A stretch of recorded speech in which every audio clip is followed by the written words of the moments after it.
All right, ladies and gentlemen, you are with the two, well, at least one of the sexiest guys in the world. That guy over there, not this guy.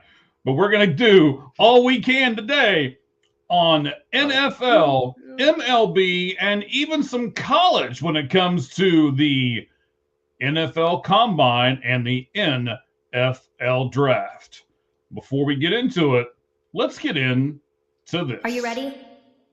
20 seconds start now.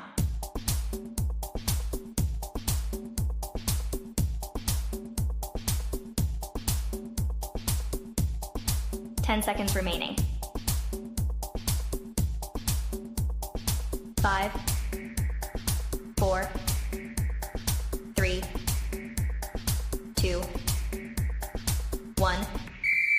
Time's up.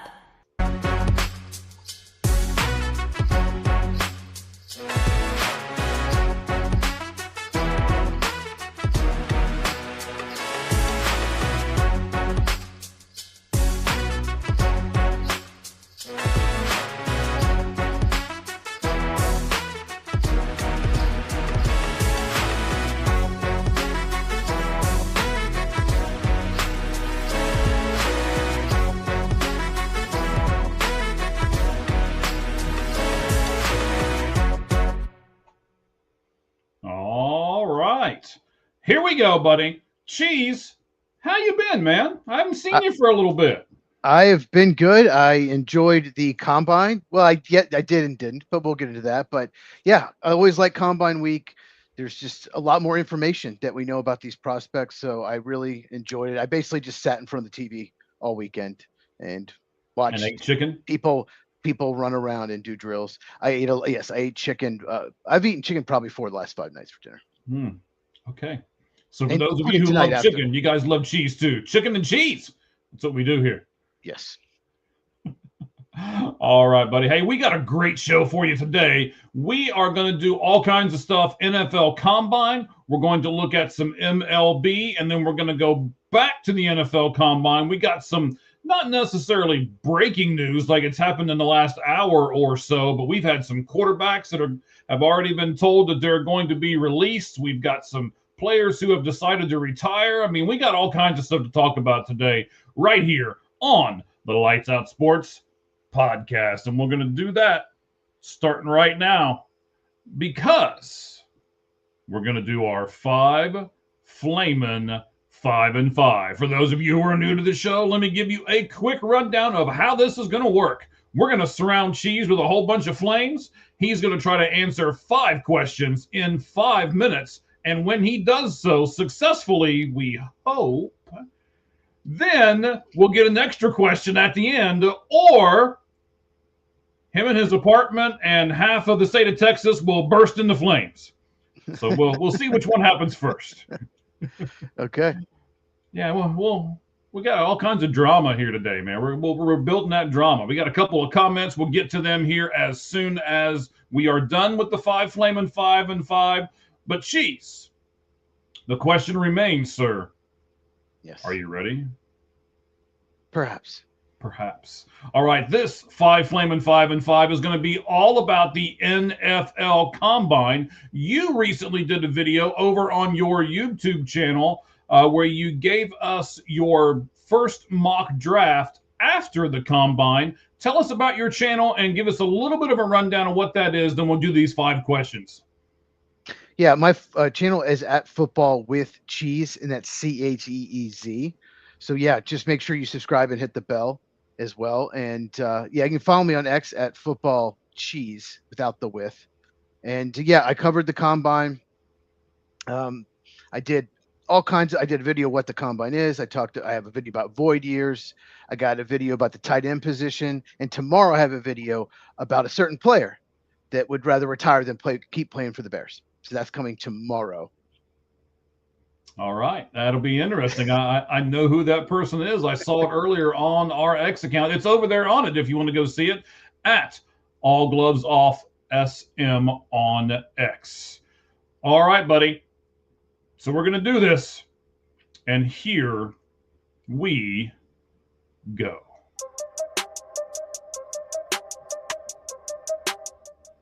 Okay. 5 Flaming 5 and 5 will start when I am done reading the first question. And here we go. Several times in this video that we referred to, you say, draft this guy, and if he doesn't work out at this position, then you can move him to another position. But my question for you is, if you're drafting a kid this high in the first round, shouldn't his position kind of be a lock? No, not if you think they can play two positions at a Pro Bowl level. What I was referring, are you talking about Arvell Reese? Is that you did that several times in your video? times. You know, get this guy, then he can be a tackle, but if he can't, then moving to guard and all this kind of thing.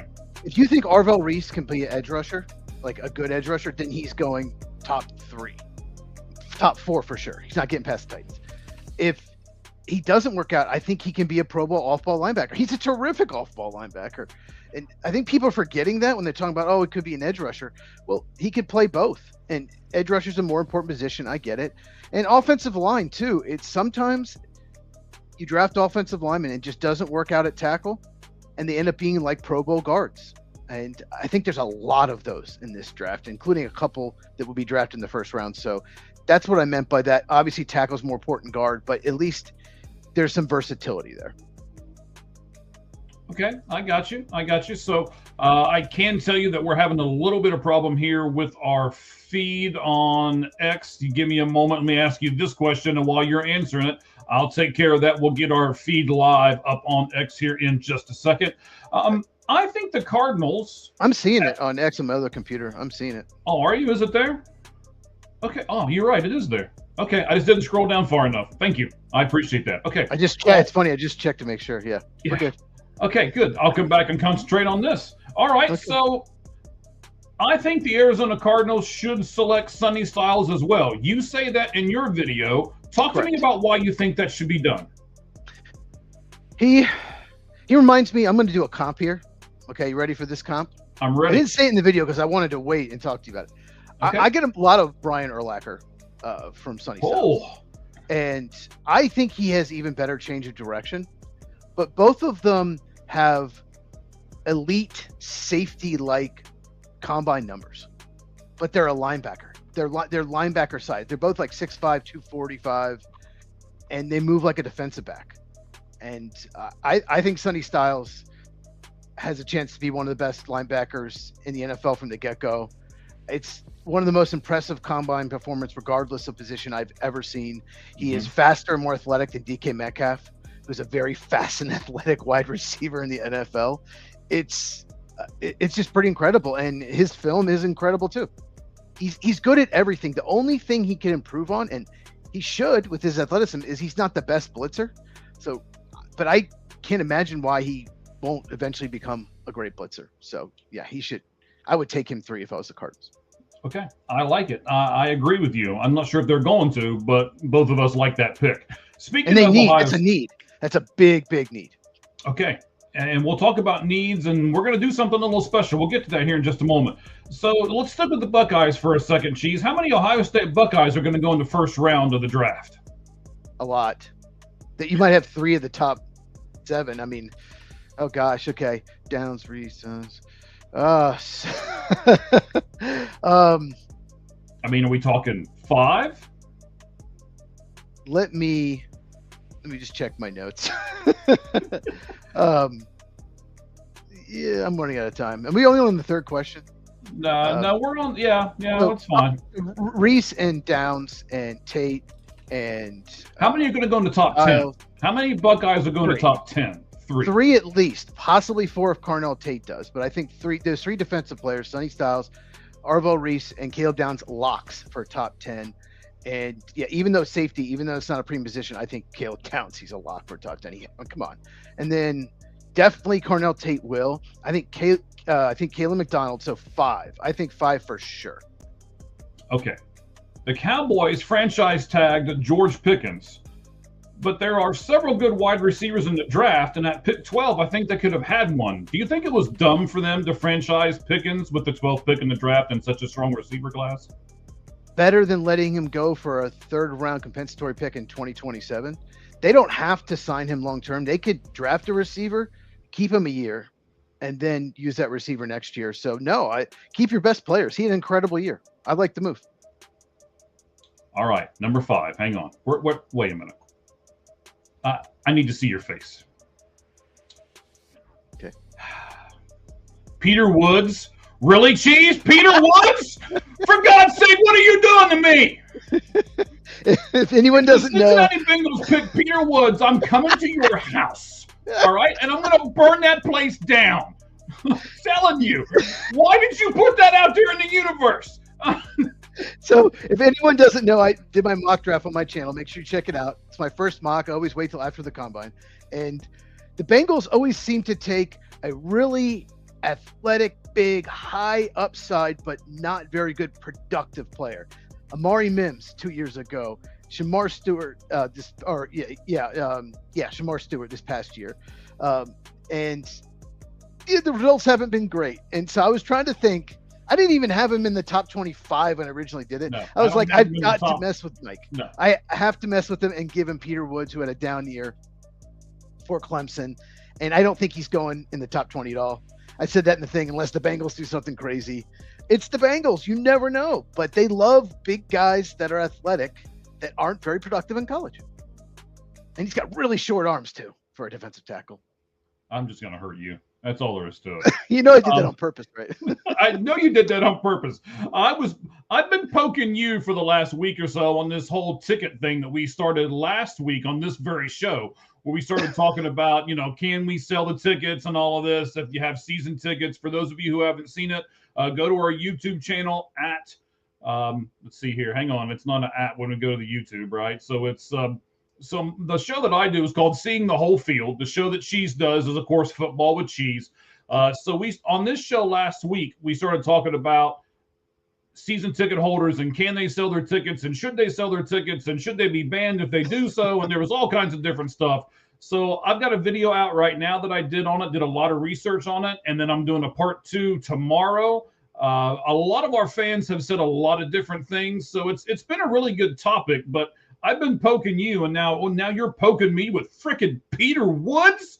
You deserve that. And the way I do the mock drafts is I look at the best player on my board, and if it's a need, that's who I put in there.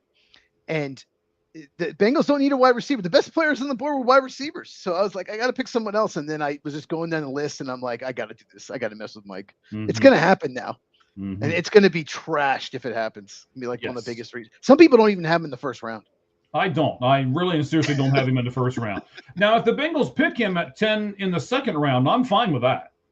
That would be a good pick. Yes, because it is a position of need for them, but they better not pick him with the 10th pick. In fact, just for giggles here, there's usually another word that comes in front of giggles when you do the saying, but it's a family show, so let's not do that. I think the Bengals should go after one of these two guys. And if I'm assuming that the 3 Buckeyes that you talked about are already off the board already, or they should take one of those 3 Buckeyes.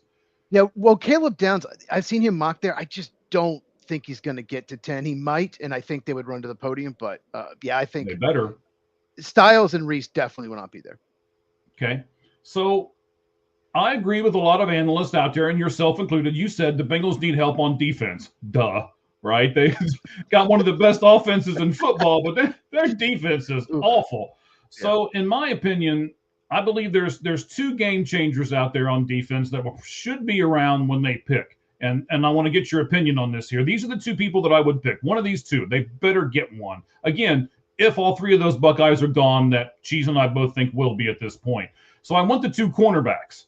I either want LSU's cornerback, Mansour Delane. Mm-hmm. Yes, Mansour Delane. I'm sorry, I got him mixed up. Or Tennessee's cornerback, which is Gerard McCoy. I think that position is undervalued, but it can really help you on defense if you have a shutdown corner. What do you think about that, Cheese? Yeah, the thing with Gerard McCoy is he missed the whole season. Okay. And then showed up to the combine. He was listed 6'2", 200 at Tennessee, 6'1", 180. It's tough to be a shutdown press corner at 180. And then he didn't work out. It's been 450 days since the combine. Why Why is he not doing any drills? Since he tore his ACL.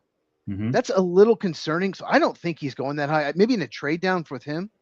Yeah, Mansur Dillon, I do like him. I think he's the best corner in the class, and he's a very good press man. He has shut down corner upside. Not sure he'll get there, but I wouldn't have no problem with the pick. I just think I didn't put Jermon McCoy in my top 15, even though his 2024 film is incredible. He was unbelievable for Tennessee, and they really missed him this year. Okay, let's talk about our special we got coming up this coming Sunday. It will be Sunday the 8th, and we're going to do a NFL free agency special. We haven't decided exactly how we're going to do it and how we're going to structure it. We will over the next few days. Stick with us on our X account at All Gloves Off SM. We will continue to update you. So I really want to do this. Cheese is all in this one. Of course, the big draft analyst that he is and everything. He is into this free agency stuff. Oh, yeah. So, Cheese, I want to ask this as we kind of get into this realm. I mean, we're less than 2 months away from the draft now, right? It's like 40-some days, I think, away. 51. 51. Not that you would know the exact days or anything. Of course I'm not. counting them down. But, slowest time of year for people. This is the slowest time of year for me. That every day gets closer to the draft. okay. Yeah. Okay. But Yeah. I mean, when you go out and you get these guys, as you were just saying, 70% of them is going to be signed in the first 2 days, right? Yeah, the first 48 hours, something like I think 71 or 73, something like that. Top 100 free agents to NFL.com were agreed or signed like right away. So it happens basically in the first 2 days. Most of the big free agents are gone. Okay. So I like it. We kind of discuss it off air. I'll say it on air right now. I think we may go through every team and what their biggest need is, and then try to find the free agency that fits best for them based on the need of the team. So a little bit different than what a lot of the other shows do, but that's what we do here at the Lights Out Sports Podcast is we try to do things a little bit different because, you got two different characters up here anyway. So we're trying to do everything a little different. Yeah, and there'll be players that we will fit with a lot of teams. They're scheme versatile. So, maybe like 2 minutes each team. Just knock them out. Yeah, that sounds good. All right, I like it. So look forward to that. That'll be Sunday, same time as this show, 6 p.m. on Mountain, 7 p.m. Pacific, and then 8 on the East Coast. Let me do the times. Oh, I'm sorry. Go ahead. I should let you do it all the time. It's 8 Eastern, 5 Pacific, 7 Central, 6 Mountain. But also, if you live in Arizona, it's also 6. So 8 Eastern, 5 Pacific. All right. I should let you just do it all. I should just reserve that for you, sir. Every once in a while, I try to jump the gun there. Arizona doesn't change time, so it confuses you. It's okay. We'll forgive you. It does, actually. But I wish everybody would do what Arizona does. And I agree. And none of us change times. But, I agree, because in a few weeks, I don't know when it happens, but soon I'm going to be pushed back an hour. So, yeah. Yeah, that's a topic for another day, but we'll get to it, buddy. We'll get to it. All right. Oh, there it is. Okay. So it is time to do our baseball segment, which, of course, is our MLB 4-pitch talk. We got a little bit longer football today, so we're only going to do a 3-pitch talk today on our MLB show. But let's go ahead and get to it because it's pretty important that we do both. You ready, Cheese? I'm ready. All right, buddy. Let's do it.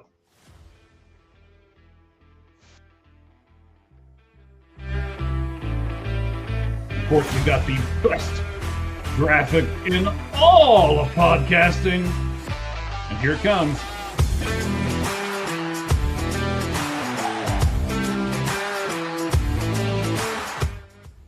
All right, buddy, we're going to do some really neat things today on our baseball talk. We're going to look at Jerickson Profar, of course. Something happened with him today in the Atlanta Braves. We're going to look at a few more things on the WBC because it starts tomorrow. And then we're going to look at the spring breakout tournament. So 3 things that we're going to do today. I'm really happy to go over all 3 of these because, as you know, you're the big baseball guy, or excuse me, you're the big football guy. I'm the big baseball guy. We switch We switched. Oh, We yeah, we okay. switched. Okay. Only because Yay, I'm stupid and said it backwards. That's the only reason we World switched. Baseball Classic is awesome. I love it. There you go. Oh, We yeah. switched. We switched. There you go. Mm-hmm. Okay.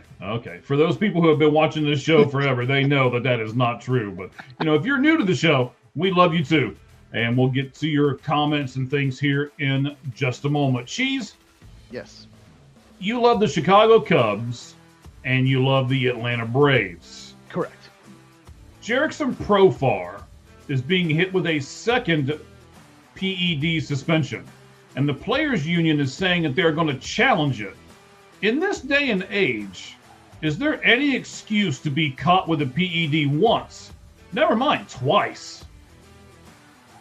No, he was at one point the top prospect in baseball, if you didn't know, and was a huge disappointment. He's a league average bat, and then has this breakout in 2024. And so the Braves gave him a 3-year deal. He was an all-star. He was very good that year, and it turns out he was cheating. Because all of a sudden he got good. And I think he's just trying to maintain being good. That happens to a lot of players as they get older, and he got paid, but now he's losing it. But yeah, just stupid. And in a way, I'm happy because now he's not going to be on the team. He can't be anywhere, and they don't have to pay him. So in a way, he's been an absolute disaster sign. Okay, so I mean, it's hard for me to be happy when a player is. I mean, I don't know why he's doing this, right? So I don't know, Cheese. If the Players Union is saying they're going to challenge it, though, does it make you think it might not be true? No, they'll challenge it for anyone. I'm sure they challenge for Ryan Braun. They'll challenge it for anyone. We have to take care of the players. If I'm a player who's like a regular player who's clean, I'm telling my union we're not protecting the cheaters. I would be mad if I'm a player and other people are cheating. But that's what the union does. They protect you no matter what. It's a union. All right, and I'll give you that. I wouldn't be real happy if I'm a player on the Atlanta Braves right now, whether he kind of is or he isn't, right? And but that's again, that's another topic for another day. But last year when he was caught, he was banned for 80 games. This time, if the decision is upheld, he'll be given a full 162 game suspension. And then if he's caught a third time, if he's really stupid, then he'll get a lifetime ban. Do you think those punishments are fair? Yes, absolutely. I remember when they came out. Yeah, I think it's fair. Especially after 2 times, look, stop it. Stop taking stuff or you're gone. So you can maybe accidentally took something or whatever once. You can say that one time. If you accidentally take something that you shouldn't have, you're going to pay attention to every label from then on. You're going to hire a trainer because they're millionaires to make sure you don't. So if it happens 3 times, you should be gone. Right. And then I'm looking here, scrolling through my feed a little bit because there was another player.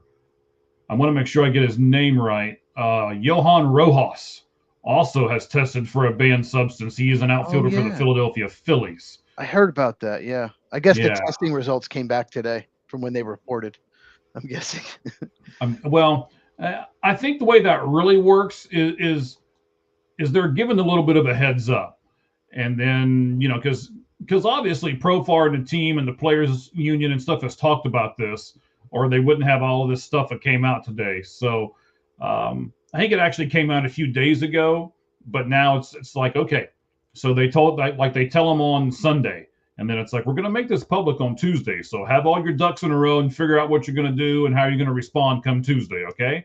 I think that's kind of the way it works, but last year it cost him $6 million. This year it's going to cost him $15 million. Baseball contracts are guaranteed, Cheese.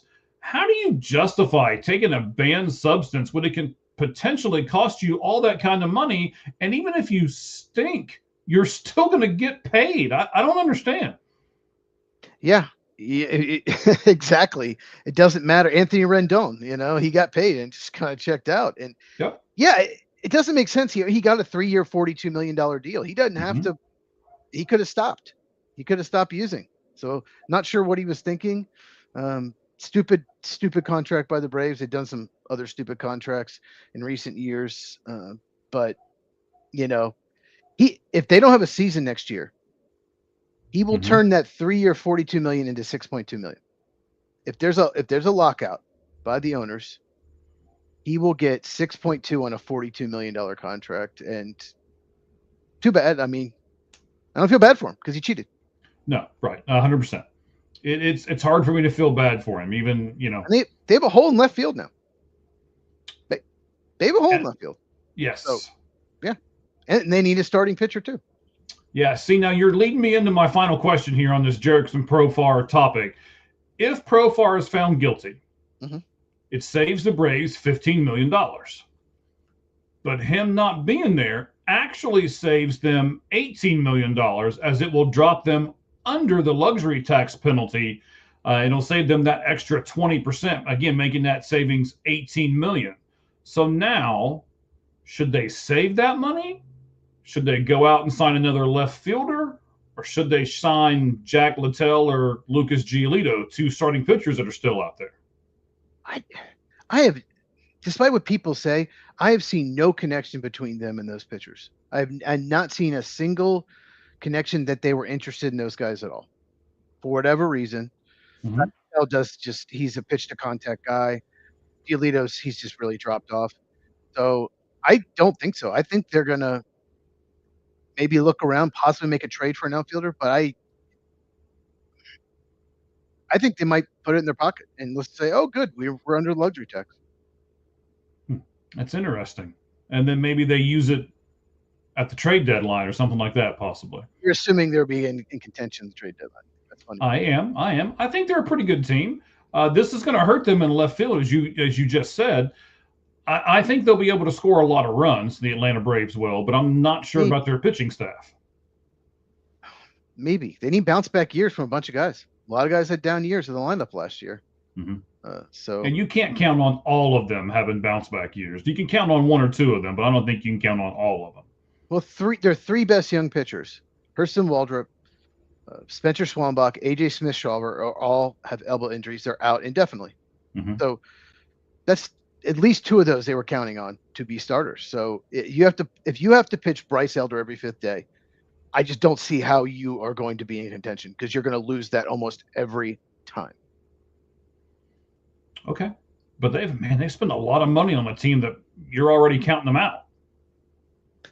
Right now, just with all the injuries and what's happening with Profar and everything, I don't know.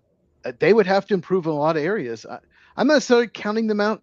Back into the bullpen's better, but I don't know. I don't see them up there with, definitely not the Dodgers, with the Cubs, with the Padres. Right now, Phillies, I don't see it. Yeah, there's at least one team in that division that's better than they are with the Phillies. I'm not sure if there's two. They're better than the Marlins. They're better than the Marlins, so there we go. Right. The Mets are probably better than they are, at least right now, without Profar. But I don't know. We'll see. We'll see what happens. I'm not counting them out yet. And I do think they'll make some kind of a move. I'm just not sure which one it's going to be, a starting pitcher or a left fielder. I don't think they'll do both. It's just a mess. The last 365 days had been an absolute mess for the Atlanta Braves. All right, sir, the WBC, the World Baseball Classic, starts tomorrow. And here are just a few questions for you because I know that you don't like this event. So let me do a few things that maybe the event helps with that you haven't thought about yet. Do you like the fact that it gives other minor league players a chance to get more spring training time with their teams? Okay, I guess there's one small positive. Yeah, I mean that can't hurt. So, yeah. Do you think spring training tickets should be cheaper when the WBC players are gone? That'll never happen. That will never happen. I mean, I didn't ask you if it would happen. I asked you if you thought that's what should happen. That would be cool if the owners did that, but they won't. So, yeah, I mean, it would be cool, but they're not going to do that. Do you think? Well, no. What do you think? Do you think they should be cheaper? Well, I'm gonna follow up on this with you. I don't know if you saw the tweet that I put out there. Randy Johnson put a tweet out, and I retweeted it over on our X account. Oh, it went viral. I saw Yes, it. I got yes. text messages from friends about it. Yes. Yes. So he went to a Giants game with Giants and Dodgers. Paid, I believe it was $76 for a ticket, and then there were no Dodgers in the starting lineup. Not one regular Dodger, and it was at the Dodgers spring training facility. So Dodgers home. It was at game. the Giants spring training Oh, facility. was it? Oh, I'm sorry. Okay, it was at the Giants, but it cost $76 for a ticket. Yes, there are a couple of these venues here in spring training that the tickets are just outrageous, and everybody else's are really, really affordable. Right now the Dodgers and Camelback Ranch. Now the Dodgers and the White Sox play at Camelback Ranch. They share that stadium. The Dodgers play, it's like $120 a ticket. When the White Sox play, it's like $1.20 a ticket. So, yeah. $1.20 is a lot to play for a White Sox game, to watch a White Sox game. That's a lot to pay. I don't think I go half that. So you love the word continuity. Got to stab you one more time. No. But one of the big reasons you don't like the WBC is because the MLB teams don't have all of their starters there. So they lose that, what's that word? Continuity. Yeah, continuity. Jeez, you can't have it both ways. Explain. Look, I don't know what spring training has to do with NFL coaching continuity, but when I hate continuity is that the NFL media, people like Ian Rappaport and Adam Schefter, who we'll talk about, when they make a change, when they fire a coach, they're like, oh, they're like, a change is needed. This is great for the new players, great for the quarterback. Clint Kubiak, this will be great for Mendoza, right? And then when Joe Brady gets the job in Buffalo and Matt LaFleur is retained, oh, it's good. Continuity is important. It's continuity. Stick with the same offense. It's important. Yet the two Super Bowl teams changed offensive coordinators this past year, and one of them changed head coach. So continuity didn't seem to help them. I don't like how they just say continuity is great. And all the Packer media defending LaFleur said, oh, continuity, Jordan Love in the same offense. This is what we need, continuity, even though he's a terrible coach. That's what I don't like about it. The thing I don't like about the WBC is especially pitching, but hitters as well. It's routines. It's not just with your teammates. It's with the team, the structure. Spring training is all about building up your body, getting used to the routine of playing every day. Pitchers start maybe 40 pitches and 45 and 55, build it up. And you just lose that when you're traveling out to do exhibition games for something that is not the Olympics, for something that I never watch. I haven't watched it since maybe in 20 years. And that really doesn't mean anything. And it's basically telling you, I'm not fully committed to winning World Series with this team because I'm going to go to this exhibition and miss a bunch of spring training. So it's more about just being there with your teammates and going through the routine than anything else. And I don't think the WBC means anything to me. I would see some people think differently. Okay. I was just saying, when they're not there, you lose that continuity. And, that's one of the big things. I know you talked about it with football. I was just trying to connect the dots on the two. But when we're talking about spring training here, the two best things for me when it comes to spring training are the autographs and the look at the future stars of baseball on any given team. So next year, they're taking the spring breakout games to a different level by having what they're calling the spring breakout tournament. Do you like this concept as far as that part goes? Do you like the minor league part to it? Yeah. Could you explain to our viewers exactly what the spring breakout is? Of course. Yeah. So, this is one of the things that I love because, again, I love the autographs and I love to be able to look at this new talent that's coming up through your minor league system. What they have done the last 2 years, Major League, I give them kudos for it. They've done this really, really well. They have a game. They have a Major League game. Then there'll be about an hour break or so after that game, and then they'll do one of these minor league games. So if you have already paid for your ticket for the Major League game, you can just stay and hang out. And, of course, they want you to eat and drink and be merry, right? And then they'll start the second game.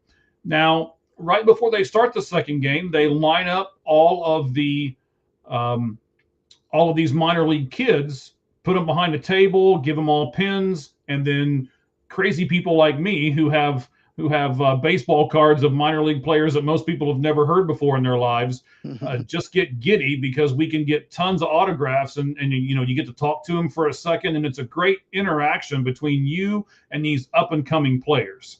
And then they go out and play a game. It's only a 7-inning game, but it's great. I love it. I've been to 6 or 8 of them so far in the last 2 years, and I can tell you that I've loved each and every one of them.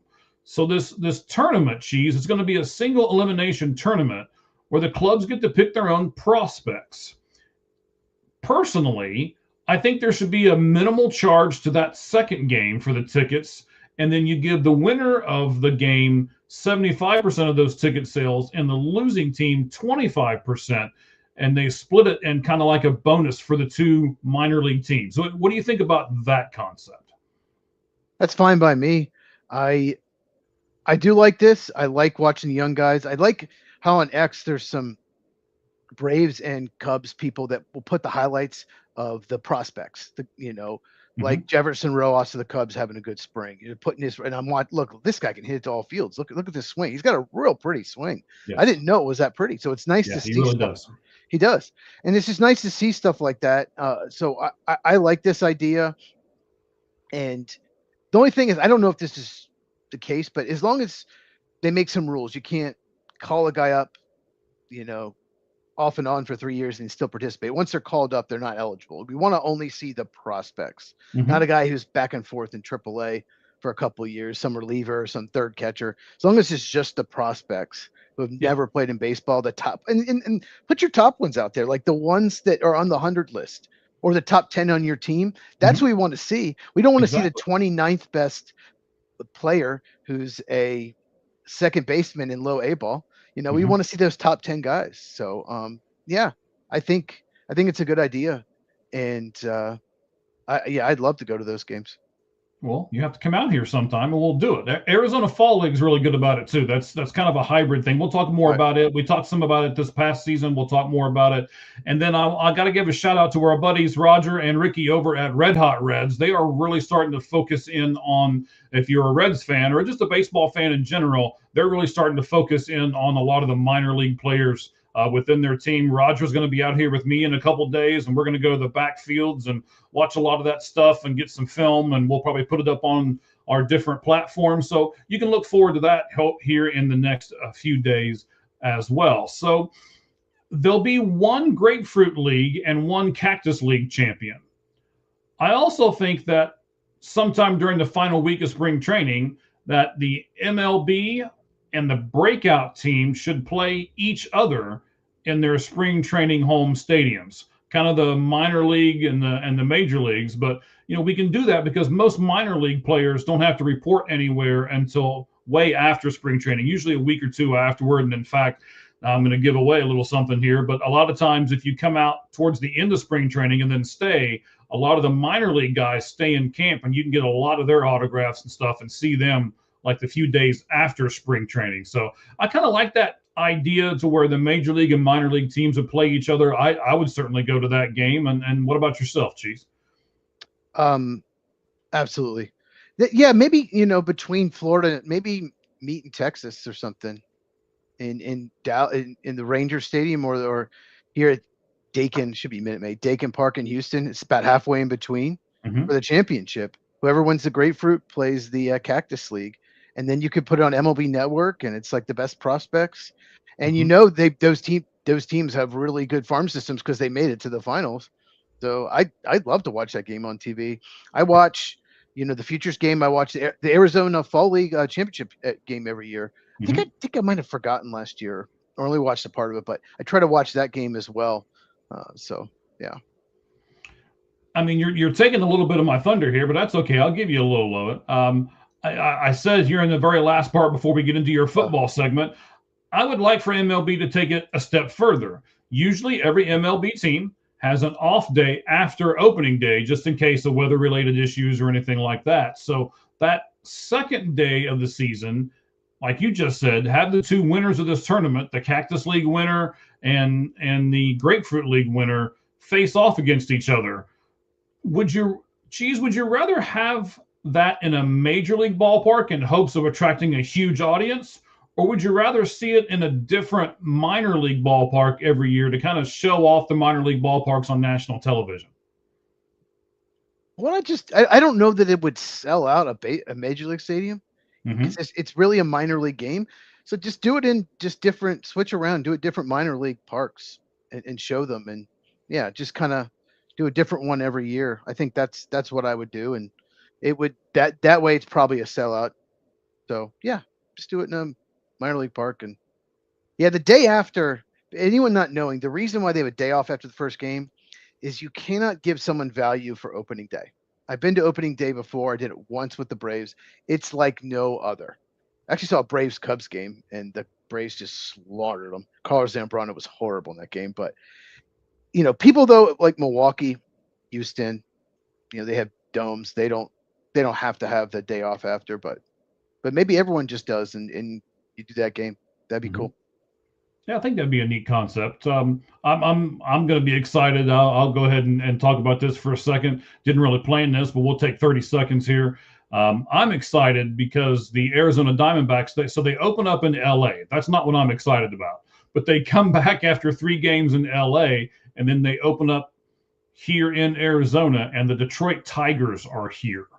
Now, if they play 3 games somewhere else, which I don't know the exact schedule for the Tigers, but you know, obviously the Diamondbacks are their second opponent. I would think that they would probably have Verlander pitch game 4.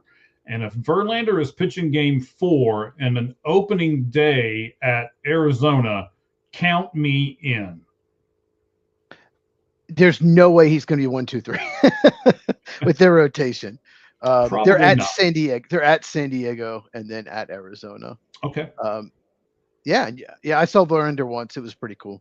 Yeah, somebody I've never seen live, and he's on my bucket list. That's one of them I want to see. So I can maybe make that come true. I did opening day a couple years ago, and I swore I'd never do it again just because of all the chaos, and it costs so much. I'm cheap. Okay, there's people everywhere.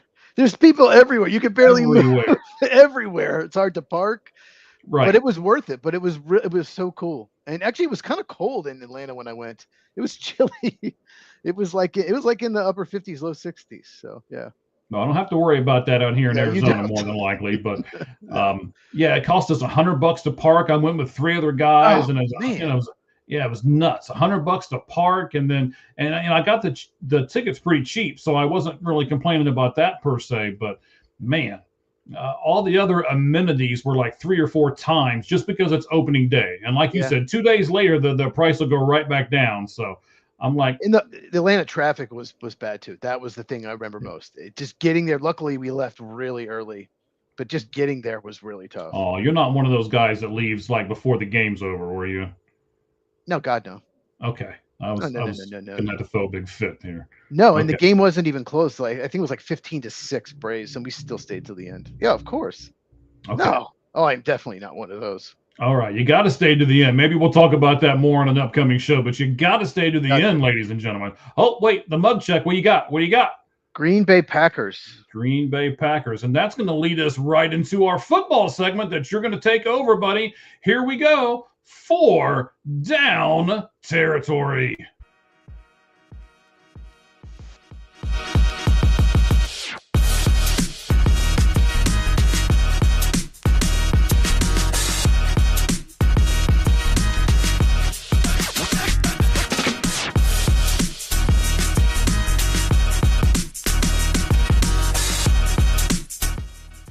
All right, buddy, give us a preview of what we can expect tonight on 4 Down Territory. All right, so we're going to talk about the insiders, specifically Adam Schefter, Ian Rappaport, some of the stuff they report, and, we'll get into it. I don't want to spoil anything. Okay. We're going to talk about a little more about the NFL Combine and about players not working out, just not doing certain drills. We're talking about the Arizona Cardinals and the Cincinnati Bengals, your 2 favorite teams as well. Do we have to? Yes, we do. And I specifically put these in because I want to get your take on this. Okay.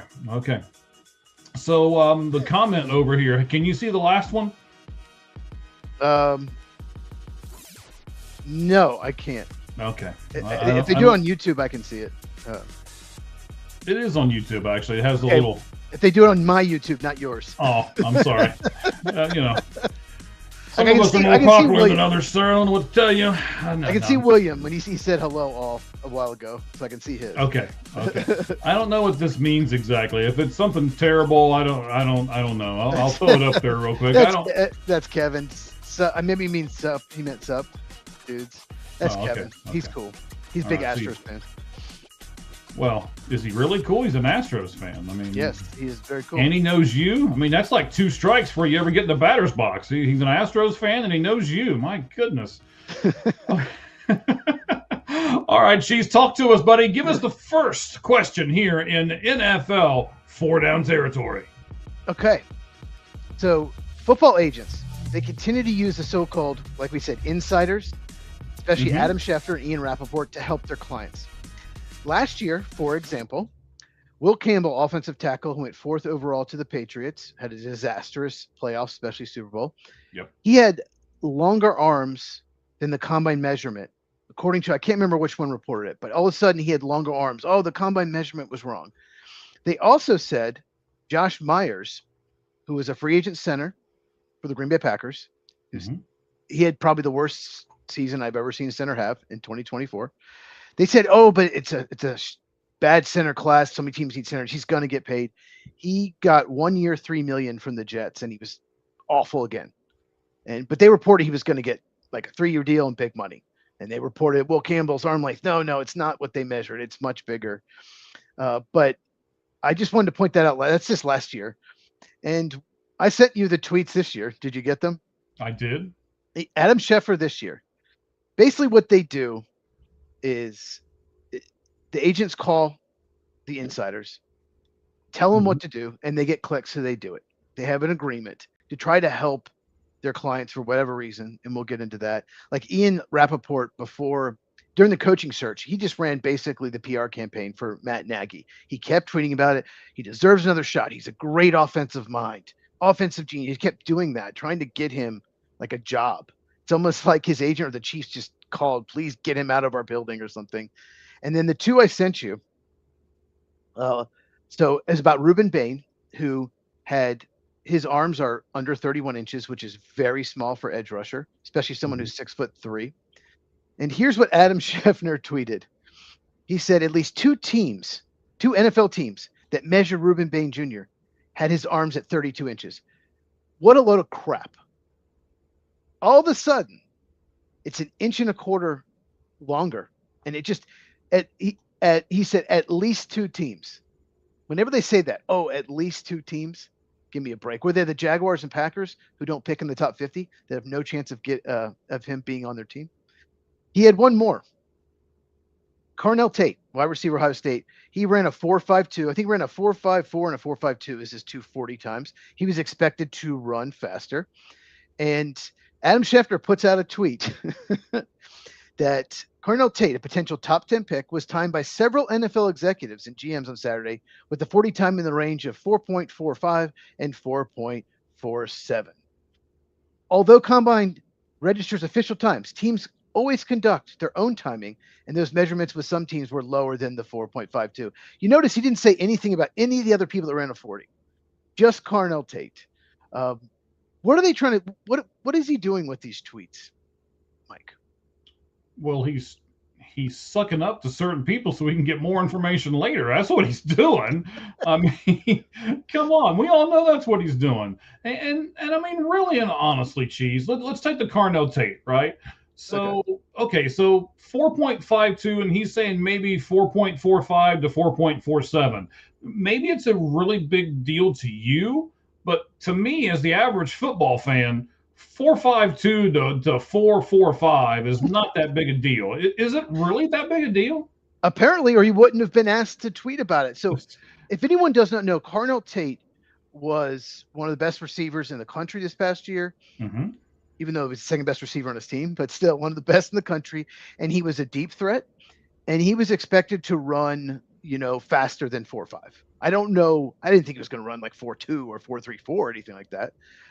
But the fact that he showed up 192 pounds and ran 4.5 was a disappointment. It was a surprise. People thought he was more like 200, 205 and would run maybe 4.37, 4.40. And so it's like they told Adam Schefter, all right, well, just say this. Some team had him at 4.45, 4.47. You know at his pro day that's what he's going to run. Just somehow someone's going to get that watch on him. Right. So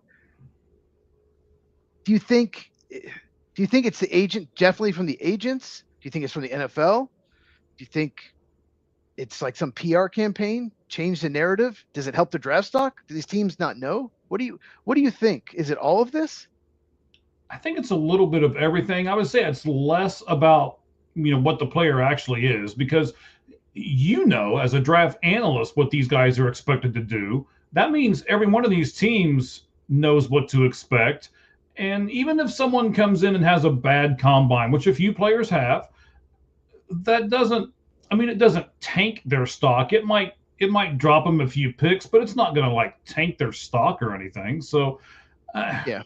I don't know. I almost think it's more Adam Schefter just wanting to put stuff out there and just wanting to tweet about stuff. And, Get clicks. likes this agent better or he likes that agent better. And he's like, hey, man, I'll put something out there that'll help your client out, okay? And whether it really does or not, I don't know. But he's just... Well, they call in favors, and then he'll say, oh, didn't mean to interrupt you, but they call. My guess is the agent called Adam Schefter, tweet this, and then the next time one of my clients... I'll link it to you first. You get the first leak. That's what I think goes on. And you you brought up an interesting point. So I'll say this. I'll give you an example last year, and then we'll talk about Carnell Tate. Matthew Golden, he was a first-round pick of the Packers, was projected to go in the 20s, ran a 4.29.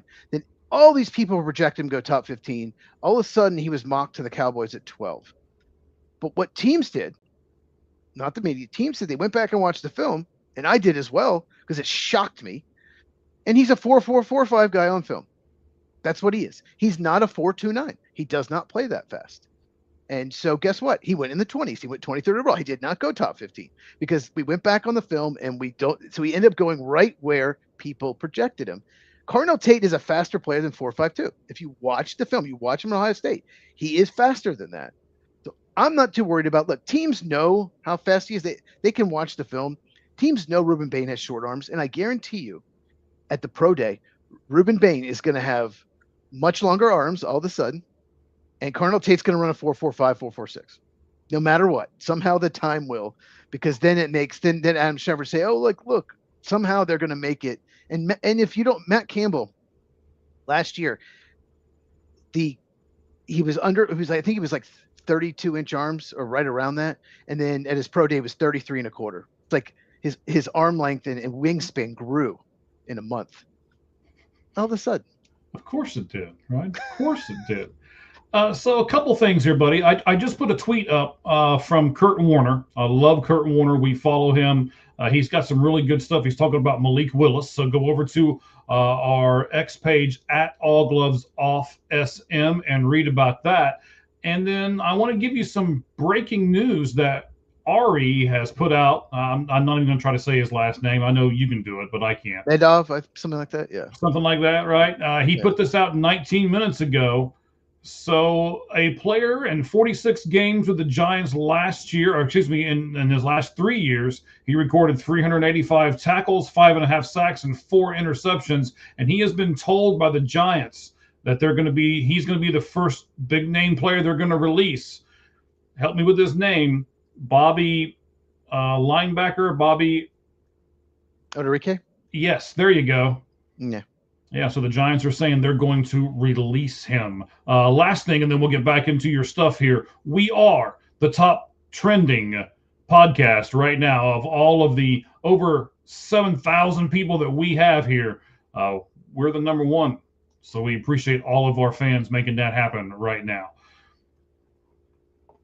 Did you ask me a question? I just did a lot of stuff. No, I'm about to ask you this. Okay, good. So can we trust these insiders? So the insiders, they say No. we can't trust them with length, measurements. So as a draft analyst, I hate this because I need to know this information when I'm doing my rankings, when I'm doing my videos. People trust me, and if they're lying and say, oh no, well, some scout or at least two had this, that could change the rankings. We can't trust anything Ian Rappaport or Adam Schefter say. You agree? I do agree. And you and I are smart enough. A lot of our fans are smart enough, right? Like what you said. He only mentions one guy, and all of a sudden, that's the guy that everybody got a better a better 40-yard dash time on was the one guy, right? Everybody Come else was on accurate. now. Everybody Yeah, else. come on.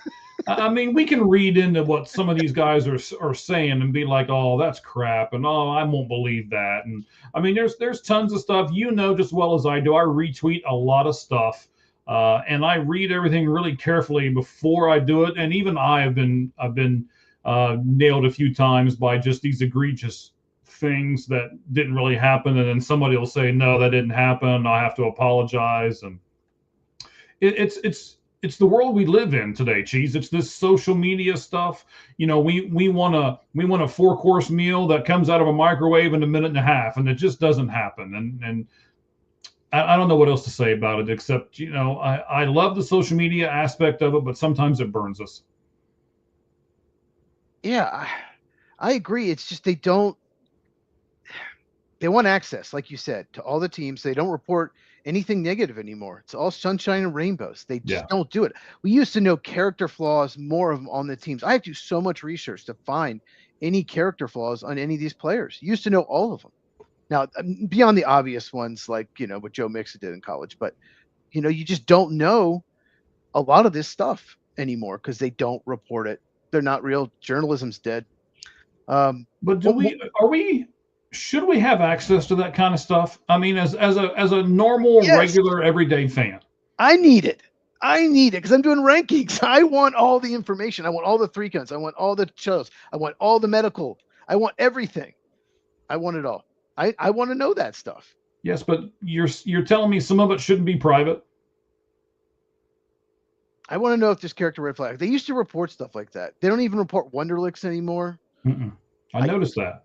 I get that because some of them were just terrible, like getting like 8s or 6s, which is a third or fourth grade like level of intelligence. So I mean, I can't remember which Manning brother got like a 43. Yeah. Anyway, but yeah, I don't know. I like to know if there's character flaws. I still remember when Ezekiel Elliott was drafted. I had to do a lot of research, so I found out there were some character flaws on him, but it was not reported by the media. You have to dig deep. Okay. Dane Brugler, who's the Athletics draft analyst, he said among the 46 offensive linemen prospects who were remeasured their pro day in last year's draft, 43 had longer arms on their pro day, measured by the scouts. So the combine measured 43 of 46 shorter than their pro day. So one of two things has to be true, Mike. Do you think the combine people are purposely lying about arm length, or do these scouts lie? They do favors for these players to make them look better at their pro day? Well, I think the pro days it's more about the college maybe than it is the player necessarily. I mean, you're getting all this publicity and people are traveling to all these different places and all of this. And I think maybe that's kind of the colleges saying, hey, put some of this stuff out there and, get all the scouts to come here to Ohio State, or especially the smaller schools, right? Like there's a safety, I believe, from what is it, Toledo, I think that's jumping up draft boards right now. Is that right? Yeah, Emmanuel McNeil Warren. Yeah, Toledo's got actually quite a few defensive backs. They had 3 defensive backs at the combine. They got some prospects. Yeah. But if they all do really great at the combine, they got nothing else to prove, then who's going to travel to Toledo? Maybe Toledo is like, hey, we need these guys to travel to us. So let's put some stuff out here to get the interest up and get people to come to Toledo. That's kind of the way I look at it and what I think about it. The way I look at it is we either cannot trust the combine, either they're getting them all wrong, they're incompetent, or the pro day is lying to us. They're adding extra half-inch and inch, timing faster just to try to make the player look better to help their stock, or just make it look like they're a better prospect when they're drafted. So there's less negativity out there. But Matt Campbell's arms didn't grow longer in a month. And I'm telling you, Ruben Bain is going to have 32-inch arms at his pro day. All of a sudden. It's going to happen. I can't wait for it. We'll talk about it when that happens. Okay. Oh, okay. Second part. We're going to still talk a little more about the NFL Combine. Okay. NFL Network hyped it up, saying it's the fastest, most athletic combine ever at multiple positions. Mm-hmm. However, a lot of players who were 100% healthy either did not participate in some of the drills or in some cases didn't participate in all of the drills. The only player that has that excuse is Fernando Mendoza, in my opinion, because he only has to work out for one team. That's the Raiders. He's going first, so he doesn't really have to work out. My theory, and I want to get your take on this, is that if a player's going to perform poorly in one or more drills, their agents are telling him not to participate. Like, it's better to just not do it and go with your film. Don't participate in this drill if you're going to do poorly in it. My question for you, one is, do you think that is exactly what's happening? And two, if you're a general manager and a healthy player refuses to run a drill at all, will you move them down the draft board? So let me take the second one first. If I'm a general manager, will I move them down the draft board? I guess it's going to, okay, so I'll move them down the draft board after the combine. But as you've already said, a lot of them do another workout, at their own spot or at their own college or something like that. And then I'm probably going to attend that if I'm really interested in that player. So I may temporarily move them down, but if I'm going to move them down at the combine for not doing it, and then they end up doing it at a later spot, then I'm going to have to move them back up, right? So that kind of, I think those things kind of offset themselves.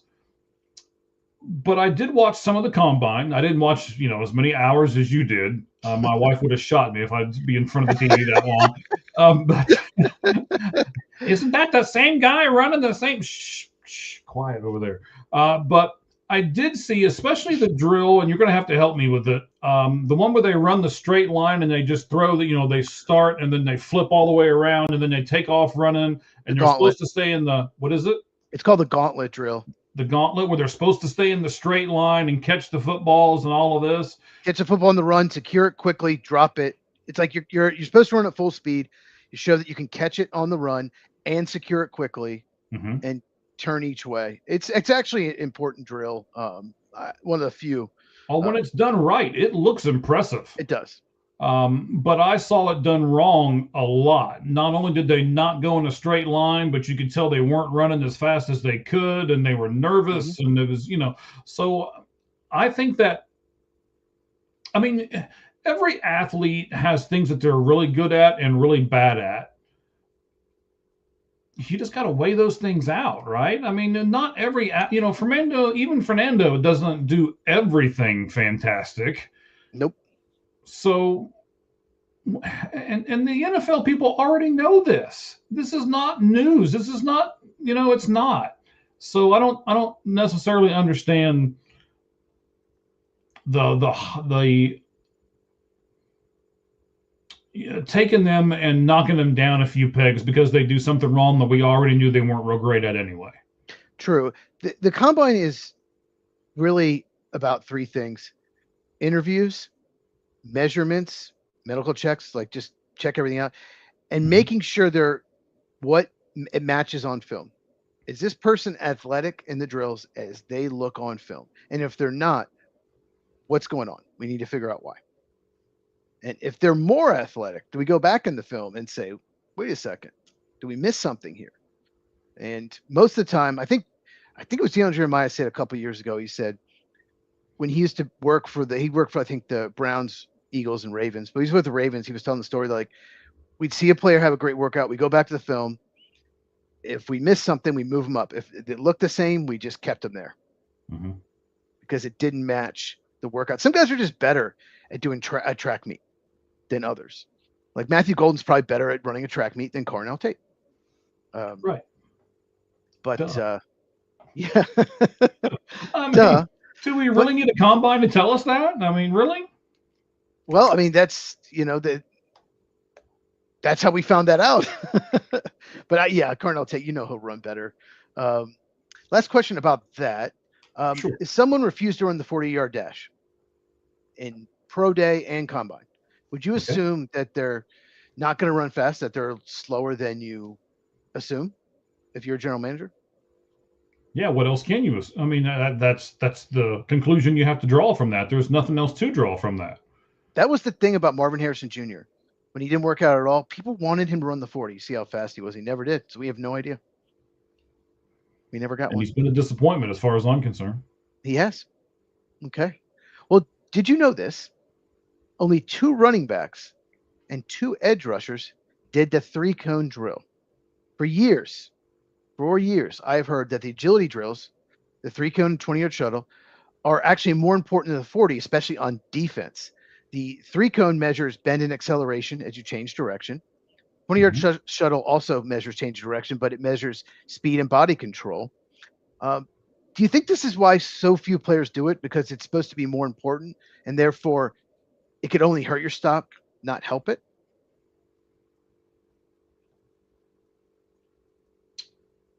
I'm not sure how much of a difference it really makes, Cheese. I mean, maybe this is the difference between someone like me and someone like you, right? I watch the combine. I would watch it at like 20-minute increments because, to be very honest with you, I got bored watching different people doing the same thing over and over and over and over and over again, right? Okay. So I'm just being honest, right? So did it really make? I mean, I didn't look at anything where someone did worse and I thought, oh man, no, I wouldn't draft that guy at all. I did not. Now I and we put it up on our X account and everything else as well. I did see all the stuff like Sonny Styles. Holy crap, what that guy did was like, especially the jump, where you stand there flat footed and you just jump up into the air. The vertical. Holy snot, man. I don't know how that guy did that. The combine for me was more about the people who impressed me and a lot less about the people who didn't impress me. I guess that's how I'll put it. I usually focus the other way. Of course you do. Yeah, Sonny Styles, like I said, one of the best combines ever. I have here in my notes, one player impressed, one player didn't. Were you going to ask me that? Or I was going to, but I kind of hid that because I wanted to yell and scream about Peter Woods. So okay. I set the whole thing up. But yes, if you would like to tell me, you said you kind of went the other way. You look more at who did worse. So let me ask you this: did you drop somebody like a whole round if they did really, really bad? Did someone do that bad? One thing I'll say this: a lot of people, there weren't a lot of players that did really bad because the ones that were going to do bad didn't work out. Just like we talked about, they didn't do the drills. Okay, so that makes sense. There are a few players I definitely dropped down, but not a whole round. There are 2 players that disappointed me. I'll say this: Makai Lemon. He did not run the 40, which tells me a lot. USC, right? Wide receiver USC. Mm-hmm. I wanted to see if he was a 4.40 guy or he's like a 4.56 or in between. I wanted to know. But he didn't run.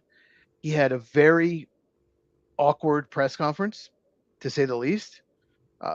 And there was one drill where they tell you don't run at full speed and then like build up and then catch it over your back. He just kind of ran and wasn't even trying, and the ball was thrown over. He just kind of watched it. The effort was bad. Now, he looked great in the gauntlet drill. He did. But some of the other drills, just like he looked disinterested, his press conference. So I moved him down in my mock draft big time. I had him falling all the way to the Eagles at 23. I saw another mock that had him going, like 28 to the Niners, 27 to the Niners. So Makai Lemon's one for me. And then Lee Hunter, defensive tackle, Texas Tech. Really big fan of his film. I thought he could maybe sneak into the first round. I thought early second round would be a really good pick. Mm-hmm. His vertical was horrific. It was 5 inches worse than anyone else. His vertical jump with that lower body explosiveness. You are a defensive tackle, a nose tackle. You have to have a strong lower body. And that tells me he's not going to be explosive. He's not going to give you much pass rush. And it's okay. If he's BJ Raji, 345, 350 pounds, no problem. 21-inch vertical. I can do more than that. But he was 318 pounds. I thought he was more like 325, 330, 318, and then had a horrible vertical. So he may fall. He's probably outside the top 50 at this point. But those are the two that most disappointed me. I just got to quick mention one person that really impressed. Omar Cooper Jr., wide receiver, Indiana. You watch him on film, watched him a lot. I watched a lot of Indiana, obviously. I had 3 playoff games to watch. Sure. And the SEC title game. I wrote down in my notes before the offseason, he's like a bully slot. He needs to be a number 2 receiver on his team. Not super explosive, not super quick, but he's like a bully slot. He breaks tackles, gadget player. Deebo Samuel, ? Is what I wrote. Okay. He is so much faster and athletic than I thought. He's not just a bully slot, at least the workout. 4'4", 240. I thought he was like a 4'5'5", 4'5'7" guy. He was a 1.55 10-yard split, which means he's more explosive get off than I gave him credit for. 37-inch vertical leap, 5th among receivers. Wow. Did not expect that. My notes saying he's not all that explosive off the line. I might need to revisit that and go back and watch some of his other games because he's certainly 1.55 is a great 10-yard split. And so Omar Cooper Jr., I moved him from probably would have been mid-second round. I actually had him going 30th overall in my mock to the Broncos. So he helped himself as much as anybody. And I think, Cheese, you have to have in the combine for it to really make a difference, right? I think there were 2 receivers. You just mentioned one. I think there was another guy who made a really good impression in the combine. Concepcion made a really good impression on a lot of people in the combine as well.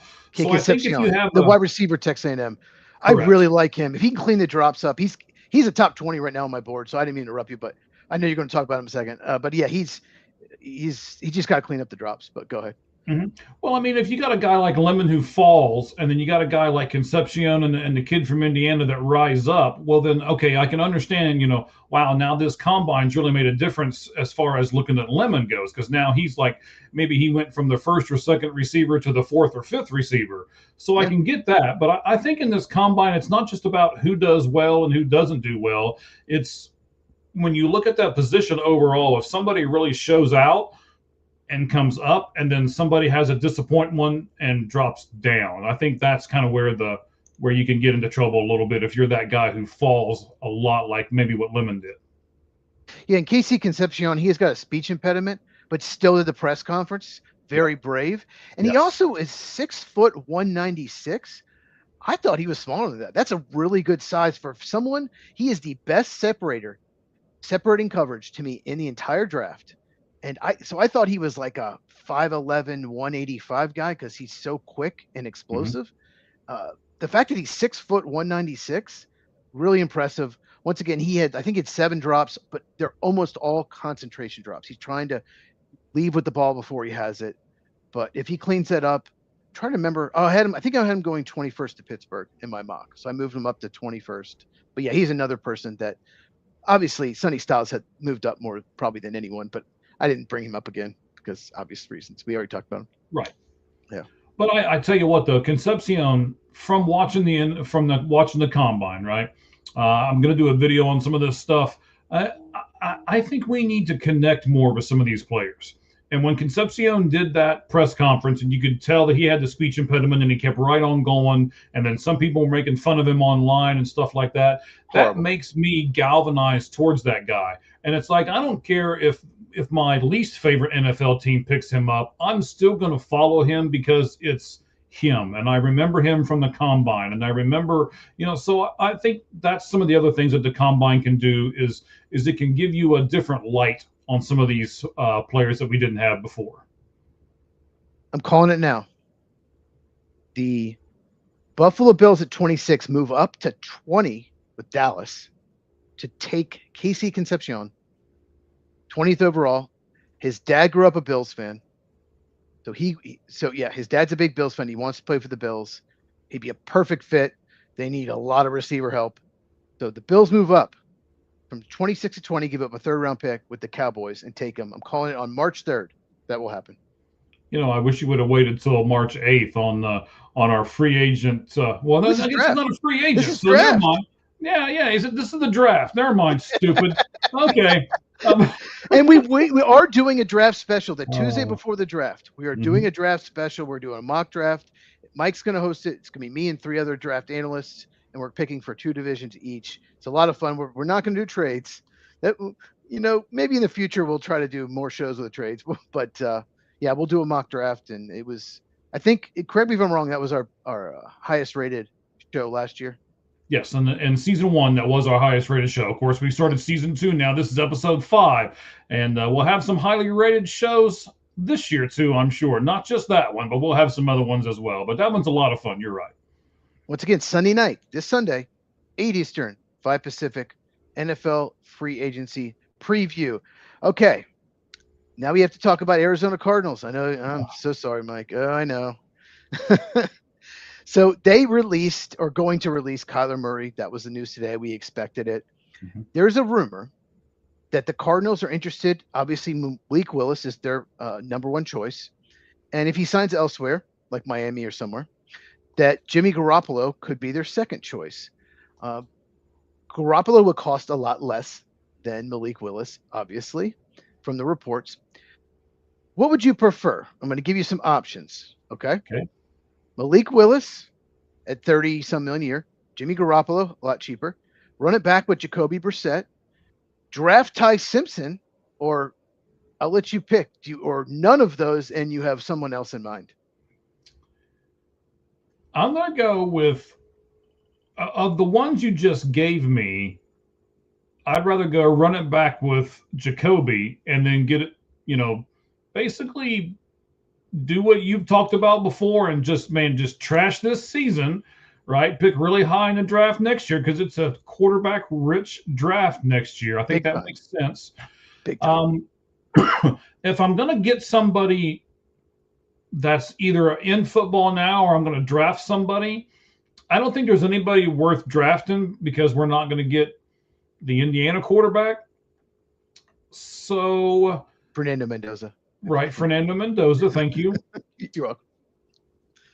I think I'd rather try to trade for Anthony Richardson, and I mean, at least he's an athletic freak, and let's put him behind the center for a year and see what happens. Wow, interesting. Did not see that coming. Okay, so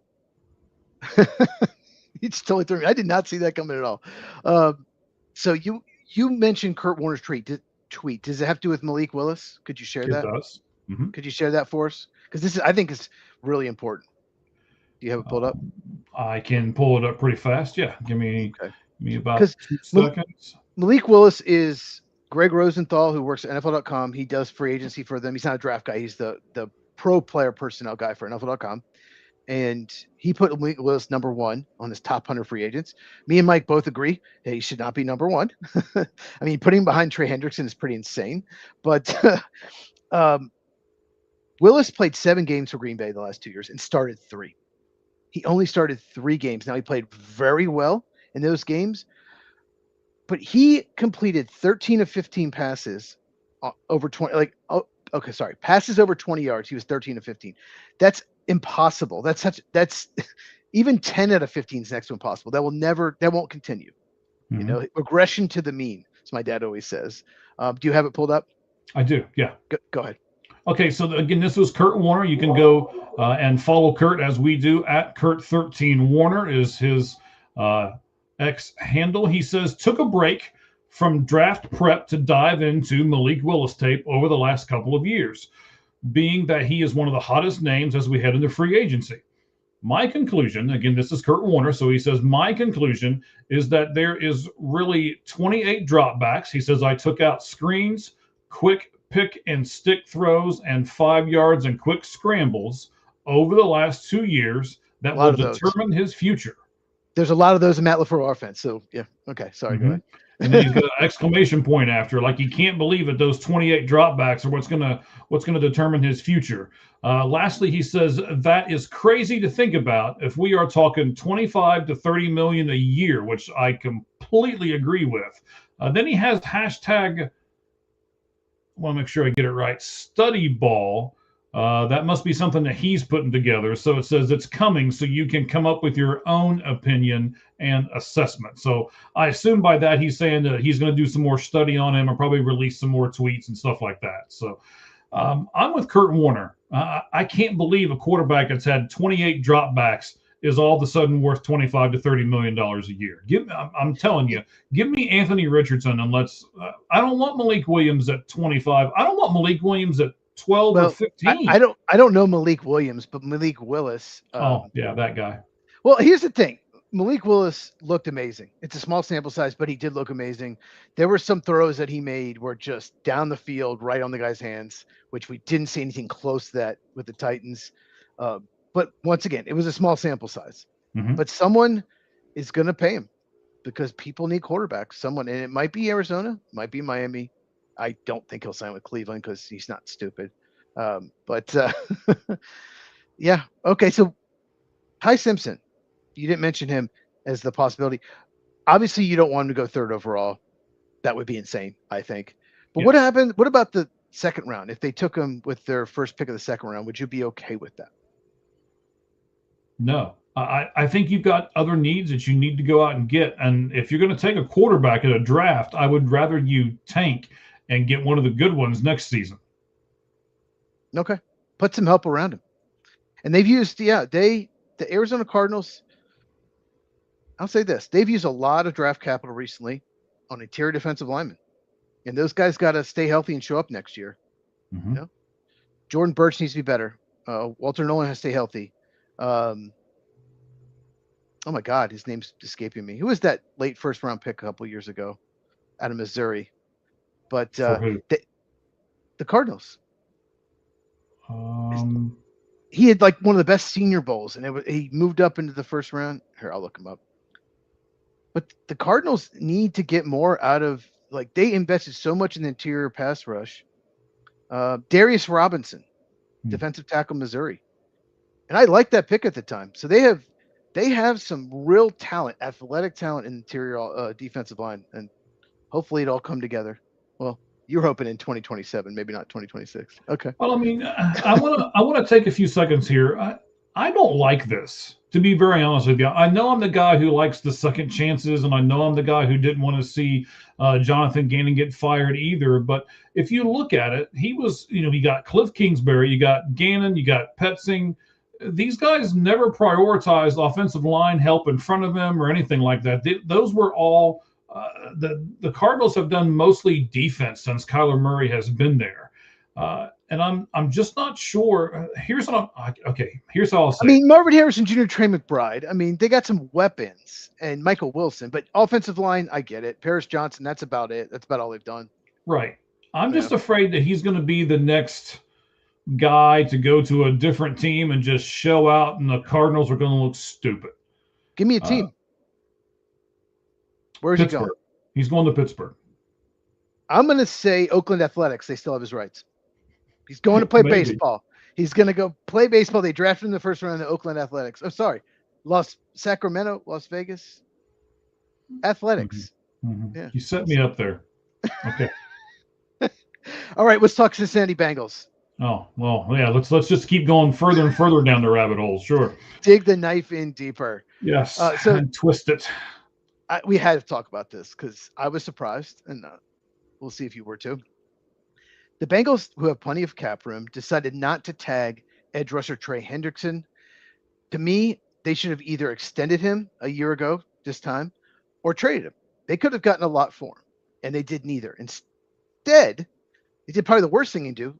They just gave him more money in the final year of his contract, and they're just letting him walk. In fact, did you see that he posted a "Thank you, Bengals fans, goodbye"? Like, I'm out. I'm not re-signing. Did you see that? Yeah. So I don't think you could have handled it worse than the way they did. So he will obviously sign with another team, and all the Bengals will get from Trey Hendrickson is a late third round compensatory pick, probably pick 98, 99, something like that, in the 2027 draft. As a Bengals fan, Mike, this is your time. What do you think about this situation? It's awful. You said it right. They blundered this from the get-go. I understand that Trey Hendrickson is not a, I'm even going to say he's not a top 5 defensive end because of his age.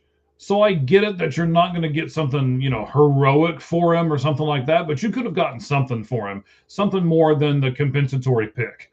So yeah, you should have traded him. A lot more. I don't know about a lot more. You could have. See, the thing is, injured. He's old. I mean, he's not old, but he's old in football years. He's 29. But you said he's not a top 5 edge rusher. No, he's not Micah Parsons, Myles Garrett, T.J. Watt.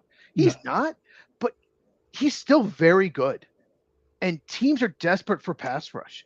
You could have. Okay, could you have gotten 2 first-round picks and a good player like for Parsons? No. But not only would have you gotten maybe a first and a late-round pick. That's maybe a 1 and a 4.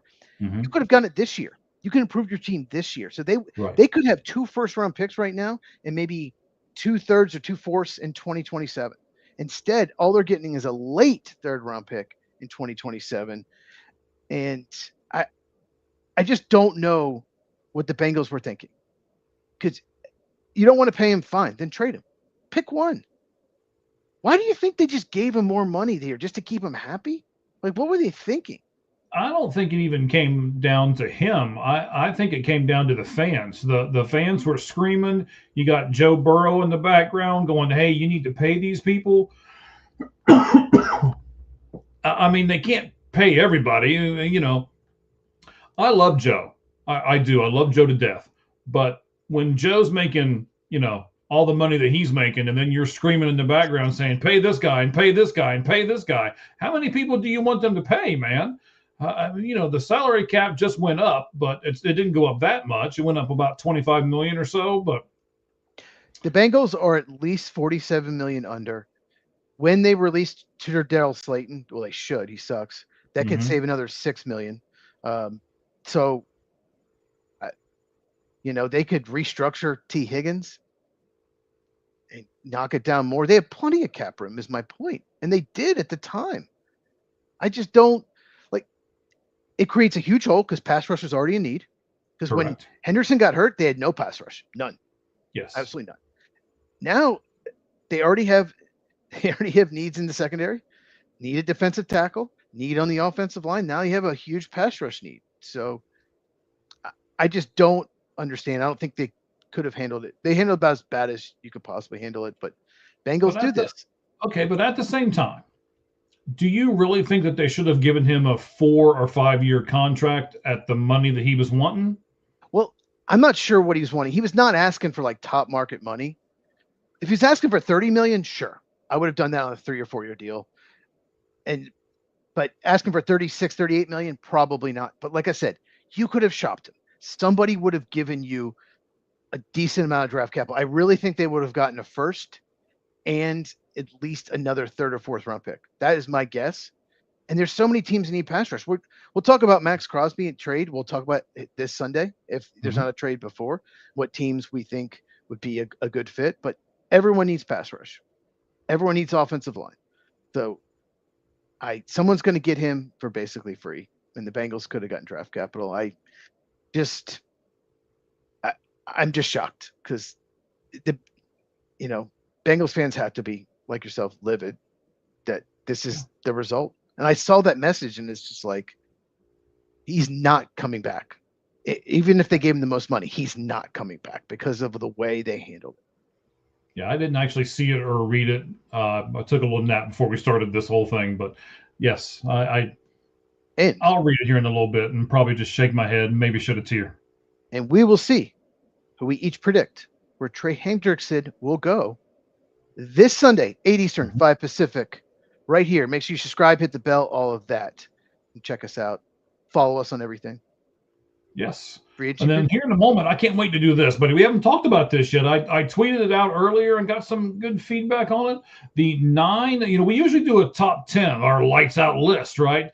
Can't do 10 this time because there's only 9 of these positions, but we're going to do the 9 most important positions on a baseball field when it comes to defense, not the offense, but when it comes to defense. This should be an interesting list because I'm thinking it's going to be different for each of us. This list, I had tiers, and I didn't know like where to put them all. But yeah, we're gonna do the top 9 most important defensive positions in baseball. Our lists are always different. There's no way it's going to be close. We're going to disagree on some. So looking forward to it. All right, sounds good. We'll get to that here in a moment. But you got some more football, don't you, or not? I do not have any more football, but we can add more. I can talk more about football if you want. I think that's it. Let me just double check. About football for days. All right, let's talk about your channel, right? Let's talk about Duke Tobin and how bad a job he's done with the Bengals, the GM. Let's talk about that. I think we beat that horse. Well, we didn't mention Duke Tobin, but he's running the show and he's doing a terrible job. Yeah, I'm not going to disagree with you, sir. I'm not going to disagree with you at all. All right, buddy. So, do we want to dive into this lights out list then? Let's do it. All right, I like it. Let's go ahead and do it here, bud. We will jump into this right now.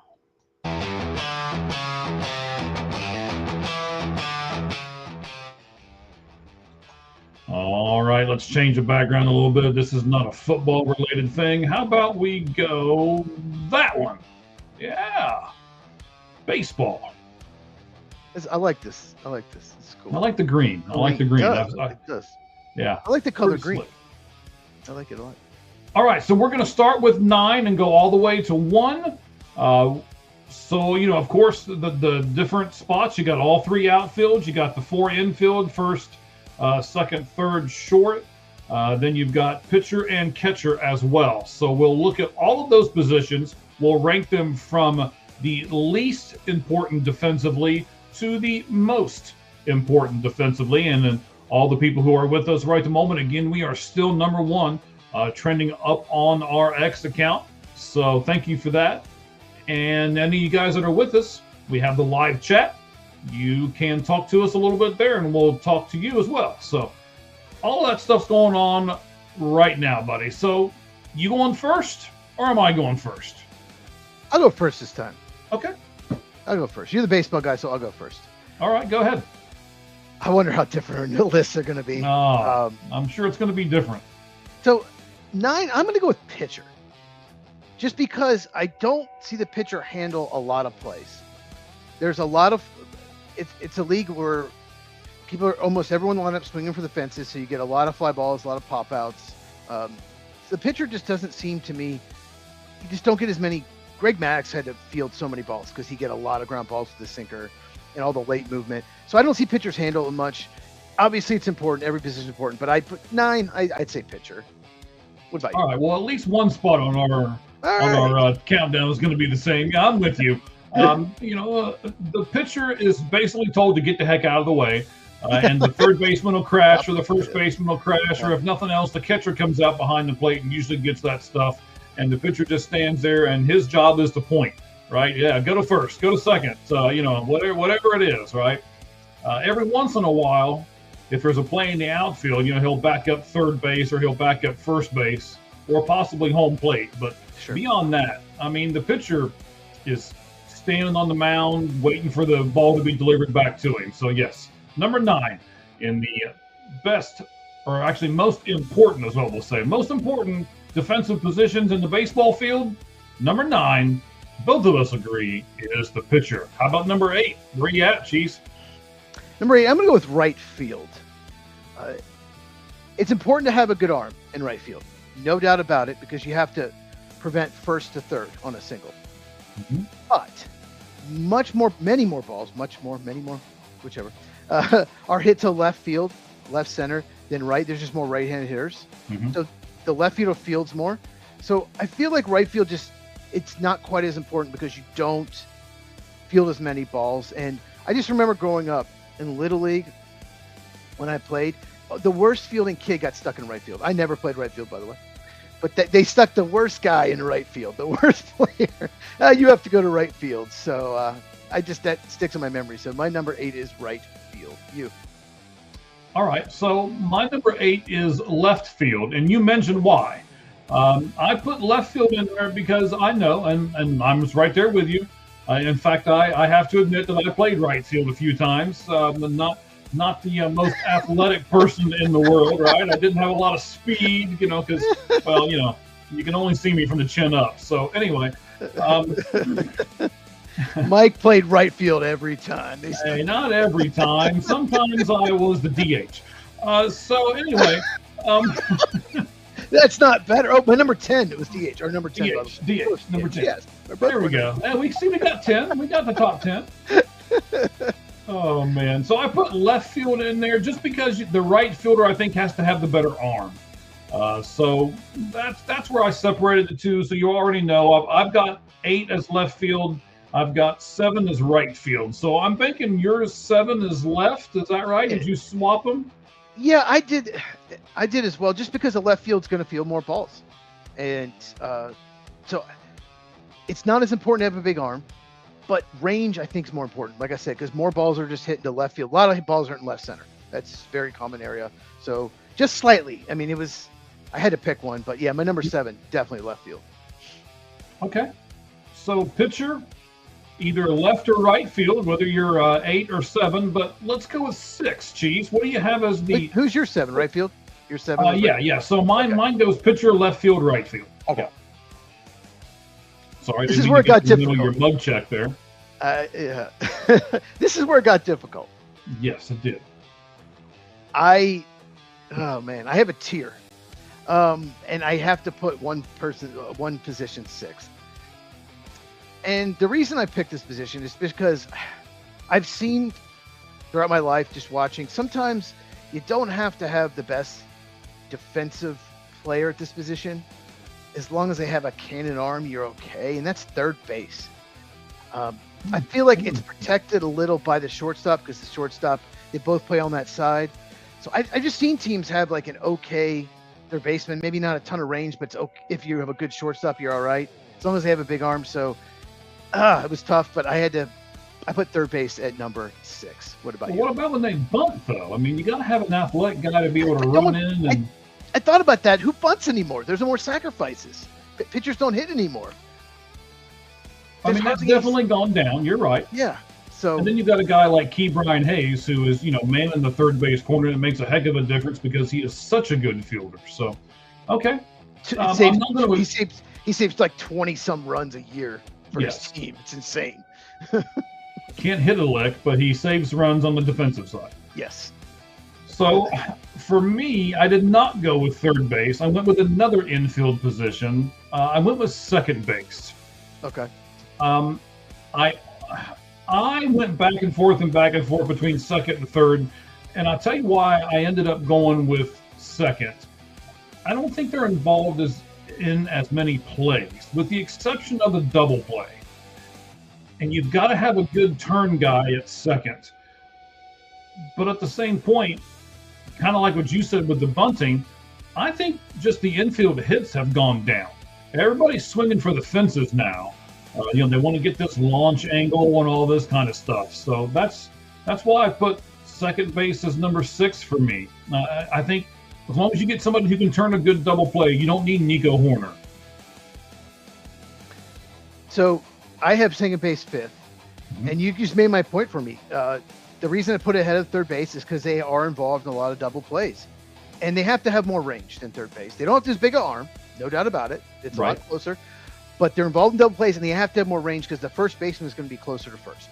So they have to have more range than the third baseman. They're not as protected to the shortstop. So slightly, yeah, this was tough, like I said. But I went second base slightly ahead of third base. They're my number 5. Who is your number 5? Well, my number 5 is third base. So we're basically flip-flopping here so far. Our lists are way too close. Okay. I did this third base thing because I was thinking about guys like Ke'Bryan Hayes and Nolan Arenado and honestly even Bregman over with the Chicago Cubs now. I think he's going to make a big difference to them defensively over there. Sure. And I got to thinking about Chicago, and I said, who's going to be the more important player for them? Bregman at third or Nico at second? And I gave Bregman at third a little bit more of a nod than I did Nico. And that's 100% why I decided to go this route. So whether that's right or whether it's wrong, I'm not sure. You and our fans can judge that, by by voting or by putting stuff up here for us on our chat. So that's where we're at right now. For me, it's pitcher left, right, second, third. Who's your fourth one? This one was really tough for me. This is where it got tough. Yeah, the tiers. There was the pitcher to corner outfield spots. Then it was third base, second base, which order? Yeah, there's tiers. Yeah, my number 9 was pitcher. 8 was right field. 7 left field. 6 third base. 5 second base. So fourth, I'm going to go with first base. I just think they're involved in a lot more plays than you probably realize, because every time the shortstop, second base, third baseman throws it over there, they're involved. They have to catch the ball. They have to dig it out of the dirt. If you have a first baseman that is good at that can save errors, that can dig the ball in the dirt, just has great range there, it's tremendous. When you have a great defensive first baseman, it can save so many runs because of all the plays they're involved in. So that's why first baseman to me, and you agree obviously, is more important than second base or third base. So yeah, number 4, first base. All right. I'm clicking on a couple of things here because I want to get this one right. So I agree with you. I put first base there as well. I was looking at different things here, and it was really funny because I was listening to the game on Sirius XM. I'll give them a plug, right? I was listening to the spring training game, and the A's were playing, and their announcer says, "Oh, it's so nice when you've got a great big first baseman over there." And they were talking about Nick Kurtz. Nick Kurtz is 6'5", 240. And they're like, "Oh, it's such a good thing when you've got a great big target over at first base." And I was like, yeah, you know what? That is important. So, like you said, if you can scoop it, if you can make your players look better. How many times have we seen awkward throws from positions all over the infield, but that first baseman can backhand it, or the first baseman catches it out in front, or they have to go down the line for a few steps and then they grab it and tag the runner as he's going by, or whatever it is, right? That first baseman makes the rest of your infielders look good. So I think it's really important to have a good first baseman, and that's why I put him at number 4. What about 3, Cheese? So 3, I'm going to go with catcher. When you have a great defensive catcher, I don't think anyone in the league. Catching's changed. It's about framing and defense. They want you to block pitches, control the run game. So you don't have any guys that are just terrible. Chris Hoyles of the Orioles was just garbage out there. It's like if he's not hitting homers, he's awful. Like the pitchers just he don't frame a thing, won't block a thing. But you rarely have even Mike Piazza's, who's not good defensively, but he just hits you. He would play first base now. So yeah, control the running. So many aspects. Framing, control the running game, blocking pitches. There's a lot of aspects. So I couldn't put it 1 or 2 because those other 2 positions are just so important. But yeah, catcher's just, number 3 for me. What about you? Our lists are too similar this time, buddy. Yeah, I've got catcher at 3rd as well. The big thing for me is if the pitcher is not athletic, you have to have a good catcher behind the plate. He's got to be able to jump out there when that ball that hits off the plate or it deadens right there in front, and the catcher looks at him like, "What am I supposed to do?" The pitcher looks at him and is like, "What do we do?" The catcher says, "Stay on the mound and shut up." He runs out there and grabs that ball and throws it around the runner. Like you said, I'm not sure, and this is going to be interesting for me at least to watch as the season unfolds. With this new ABS system, is the framing of the catchers going to be as important? I'm not sure it's going to be. And I think even when we're seeing, I don't know how many spring training games you've watched so far. I've watched 4 or 5 of them on television already, and I listened to one on the way home every day. Just pick a couple teams and I'll listen to one. Okay. It seems like they're allowing players to call their own ABS stuff right the moment, just to get a feel for it.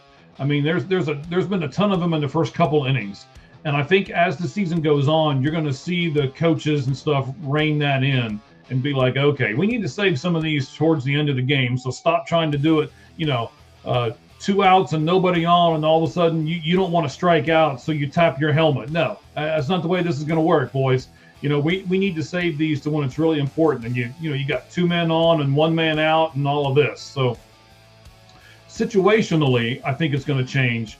And it'll be interesting to see what the catchers do as far as changing with it. So I'm like you. We both got center field and shortstop left. Hopefully we don't have them in the same spots, but we've got both those 2 left. The catcher is really, really important, but I don't think it's more important than either shortstop or center field. Yeah, one thing I love what catchers do, not all catchers do this, but some of them that run down and get behind first base and protect that throw. All that equipment, I love when catchers do that and save runs. And the guy, if there's a close play at first and the guy thinks he's going to take off for second, the catcher's like, I'm right here. So, yeah. And all that equipment. That's pretty important. Yeah, and all that equipment, it's heavy. It's really, really heavy. I've never played catcher, but I know I have friends that have, and it's really, really heavy. Okay. Our lists are way too similar. My number 2, I'm going to go with center field. So having a rangy center field is just so important, especially in bigger ballparks. It also can protect the right fielder and left fielder, or at least one of them. If one of them doesn't have good range, you can maybe cheat over there. But just what Pete Crow Armstrong does for the Cubs, like their balls hit in the gap, and you think it's Ian Happ or Seiya Suzuki's ball. Nope, Pete's there so much quicker. So you have so much more ground to cover, especially if you have a good arm, because sometimes you're like 400 feet away. But it's a center fielder with great range, with all the fly balls being hit, is a pitcher's best friend. So yeah, number 2. Couldn't quite put it first, but I put number 2 center field. All right. Well, our lists are going to be a little different because I put shortstop at number 2. And it's mainly because I mentioned this earlier. I think a lot of people, a lot of batters are swinging for the fences. So I think you got a lot more balls in the outfield now than what you do in the infield. I get it. A lot of the web gems and stuff come from shortstop because they make, Ellie. I watch Ellie pretty much every night, and that guy can just do pretty much everything. But I also think he could be a great center fielder too if he really tried. I'll give you this example, and this is the reason why I did this. The Pirates moved O'Neal Cruz to center field, and they're like, oh, he's a great athlete. He'll be able to do it. And if you watched him, he's either not as good as an athlete as they thought he was, or center field is a much harder position than what they thought it is, or think it is. And I think it's the second one. You've got to be able, you mentioned Pete Crow Armstrong. I know you love him. Even Michael Harris III from your Atlanta Braves, right? He's very good too. He's very good. He's a great. It's kind of like I'll do this for you for football. It's kind of like a route runner in football, right? You've got good receivers who just run great routes, and they can make up for their lack of speed by their first step, or they can make it up, by running the exact right plane to the ball. And so center field has all of those things, and you've got to have a couple of those. You can't just be fast. You've got to know where the ball is. You've got to know how to get underneath of it. You've got to know if you get close to the wall or if you get close to the warning track, or you got to be able to call the left fielder or right fielder off. And, there's all kinds of stuff that you're basically the general of the outfield in center field. So for me, I put shortstop at second, and I think center field's the most important position on the baseball field because of that. Why did you put shortstop at number 1, Cheese? I put shortstop 1 because they play deep. They have to have range. They involved in double plays. I just see teams. Most teams are willing to punt at just about every other position and have an okay defensive player, except shortstop. Let's just put it this way. If you have a great shortstop, you're right. You can throw the breaking ball away to a right-hand hitter.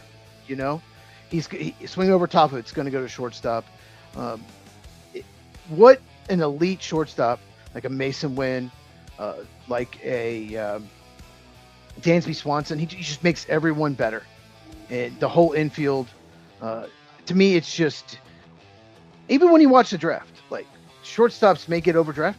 That's what everyone's looking for. To have the range, a rangy shortstop that has an elite arm. You know that ground ball hit deep between, the third baseman, shortstop, to be able to dive and get that. That is such a hard play. And you have a shortstop who can do that. It's pretty incredible. So I get why you put center field first. I just, it was tough for me. Maybe I'm old school, but I just had to go shortstop number one. And I'll tell you, one of the big things I learned, I was watching Barry Larkin on the backfields this year. And so he was working with Garrett Hampson, actually, who is not going to be the shortstop for the Cincinnati Reds because they've got this guy named Ellie De La Cruz. But he was working with them. Never heard of him? Okay. And then he had Matt McLean over at second, and they were working on these drills to where when you dive, you keep your hands, let me see if I can do it, like out in front of you, almost like a receiver. Because when you go to get up, the last thing you want is your hands buried underneath your chest, right? So that's all he was doing with them over and over and over again. And I'm like, wow, I didn't realize that such a small little thing could make such a big difference. But you're going to, if you put your hands underneath of you when you go to dive for the ball like that, you've almost got to put yourself in a push-up position and then all your weight's on your hands. And how are you supposed to throw the ball across the diamond, right? So, just something small like that. Man, I tell you guys what, if you can get out to spring training and you can watch some of the drills and stuff that they do, it's a completely different look. And I think you'll get a completely different vantage point from a lot of these different things if you can go to a spring training complex and watch drills like that sometime. It's really fascinating to be able to do it. You bring up Matt McLean, I mean, dude, it's raking. Tearing it up. Absolutely raking this spring. So, where's Sal Stewart going to play? Where's Sal Stewart? Is he going to play first? It looks like he's going to play first. They're going to put Spencer probably out in left. But they've got a problem in the outfield. They got J.J. Bleday, who's trying to make a comeback. You've got Dane Myers. You got T.J. Friedel. You're not taking Marte out of right too much. So and Eugenio has to DH. Yes.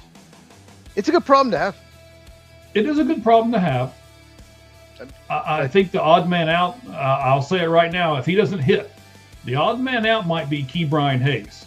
Yes, he's great defensively, but he's only making $6 million a year. So I think why trade for him if he's not going to play? Because they didn't know they were going to get Suarez when they traded for him, and they didn't know Sal Stewart was going to be this good, and so again, it's a good problem to have, and actually Ke'Bryan Hayes is hitting pretty well in spring training, so he's going to make it difficult on them. But if nothing else, maybe he just comes in, 8th or 9th inning as a defensive replacement, and hopefully the Reds have a lead and they can keep it. They don't need to score anymore. Okay. So our lists were way too close. We'll have to pick a topic where we're way off next week. Okay. We'll work on that. I will. Yes, we will. I think maybe we need to do some fantasy stuff. Like who would be your number one pick? Who would be your number two pick? And we'll open it up to all of baseball. That way our picks will be so much different. That'd be might be fantasy baseball. Yeah. Ke'Bryan Hayes. Number one. He's gonna be a 40 homer. I'm calling it. Charlie Hayes' son.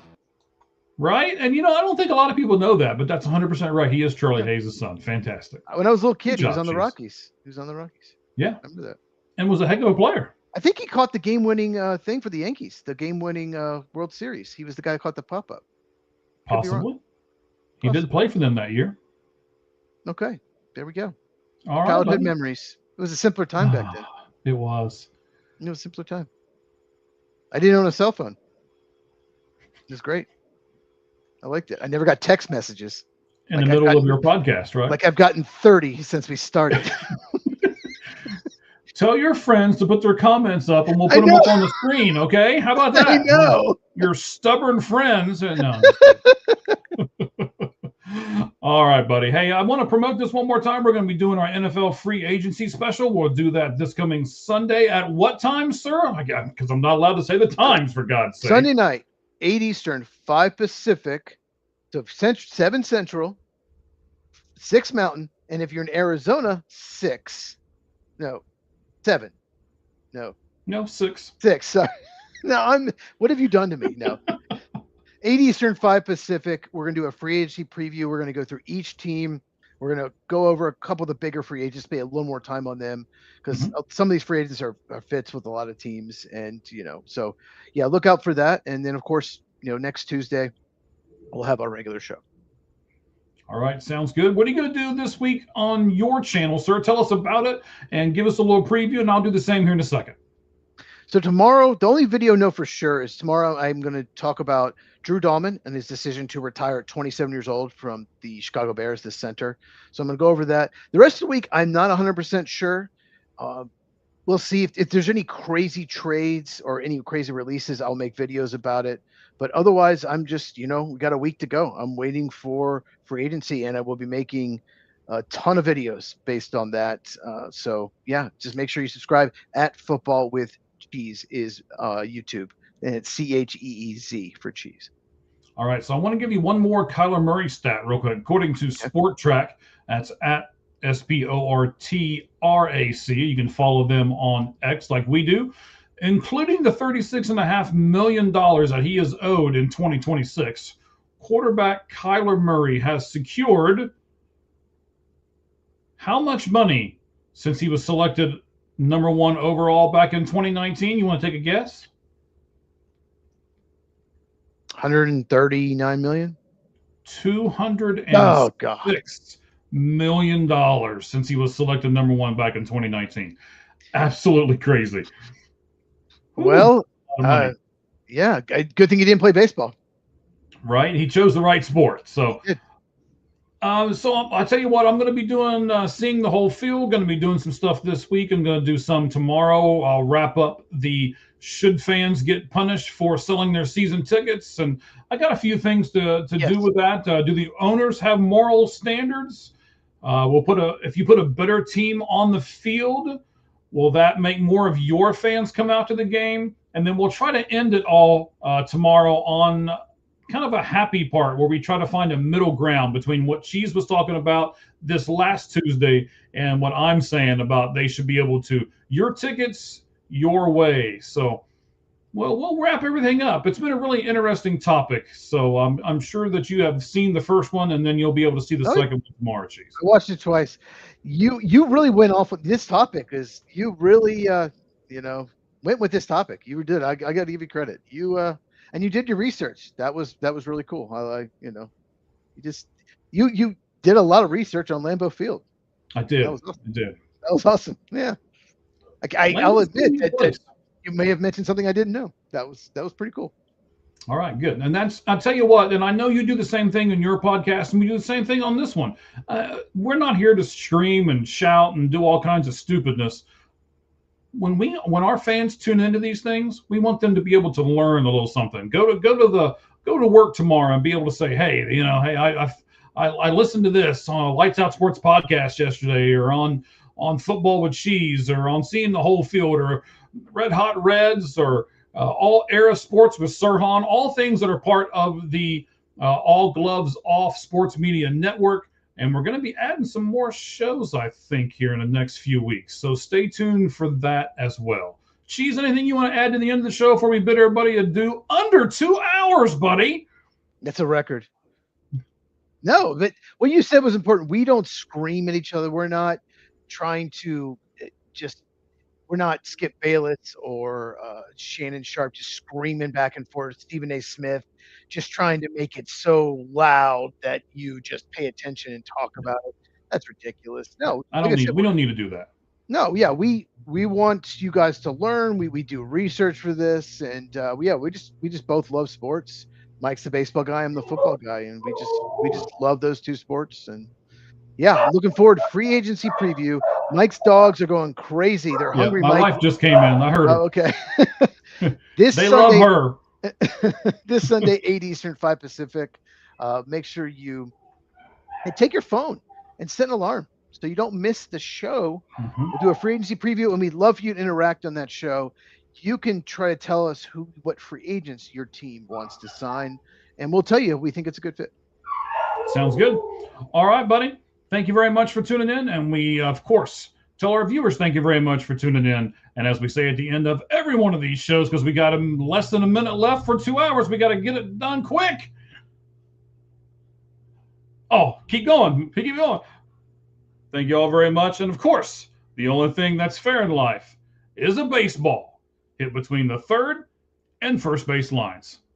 Thank you for tuning in. Good evening, everyone.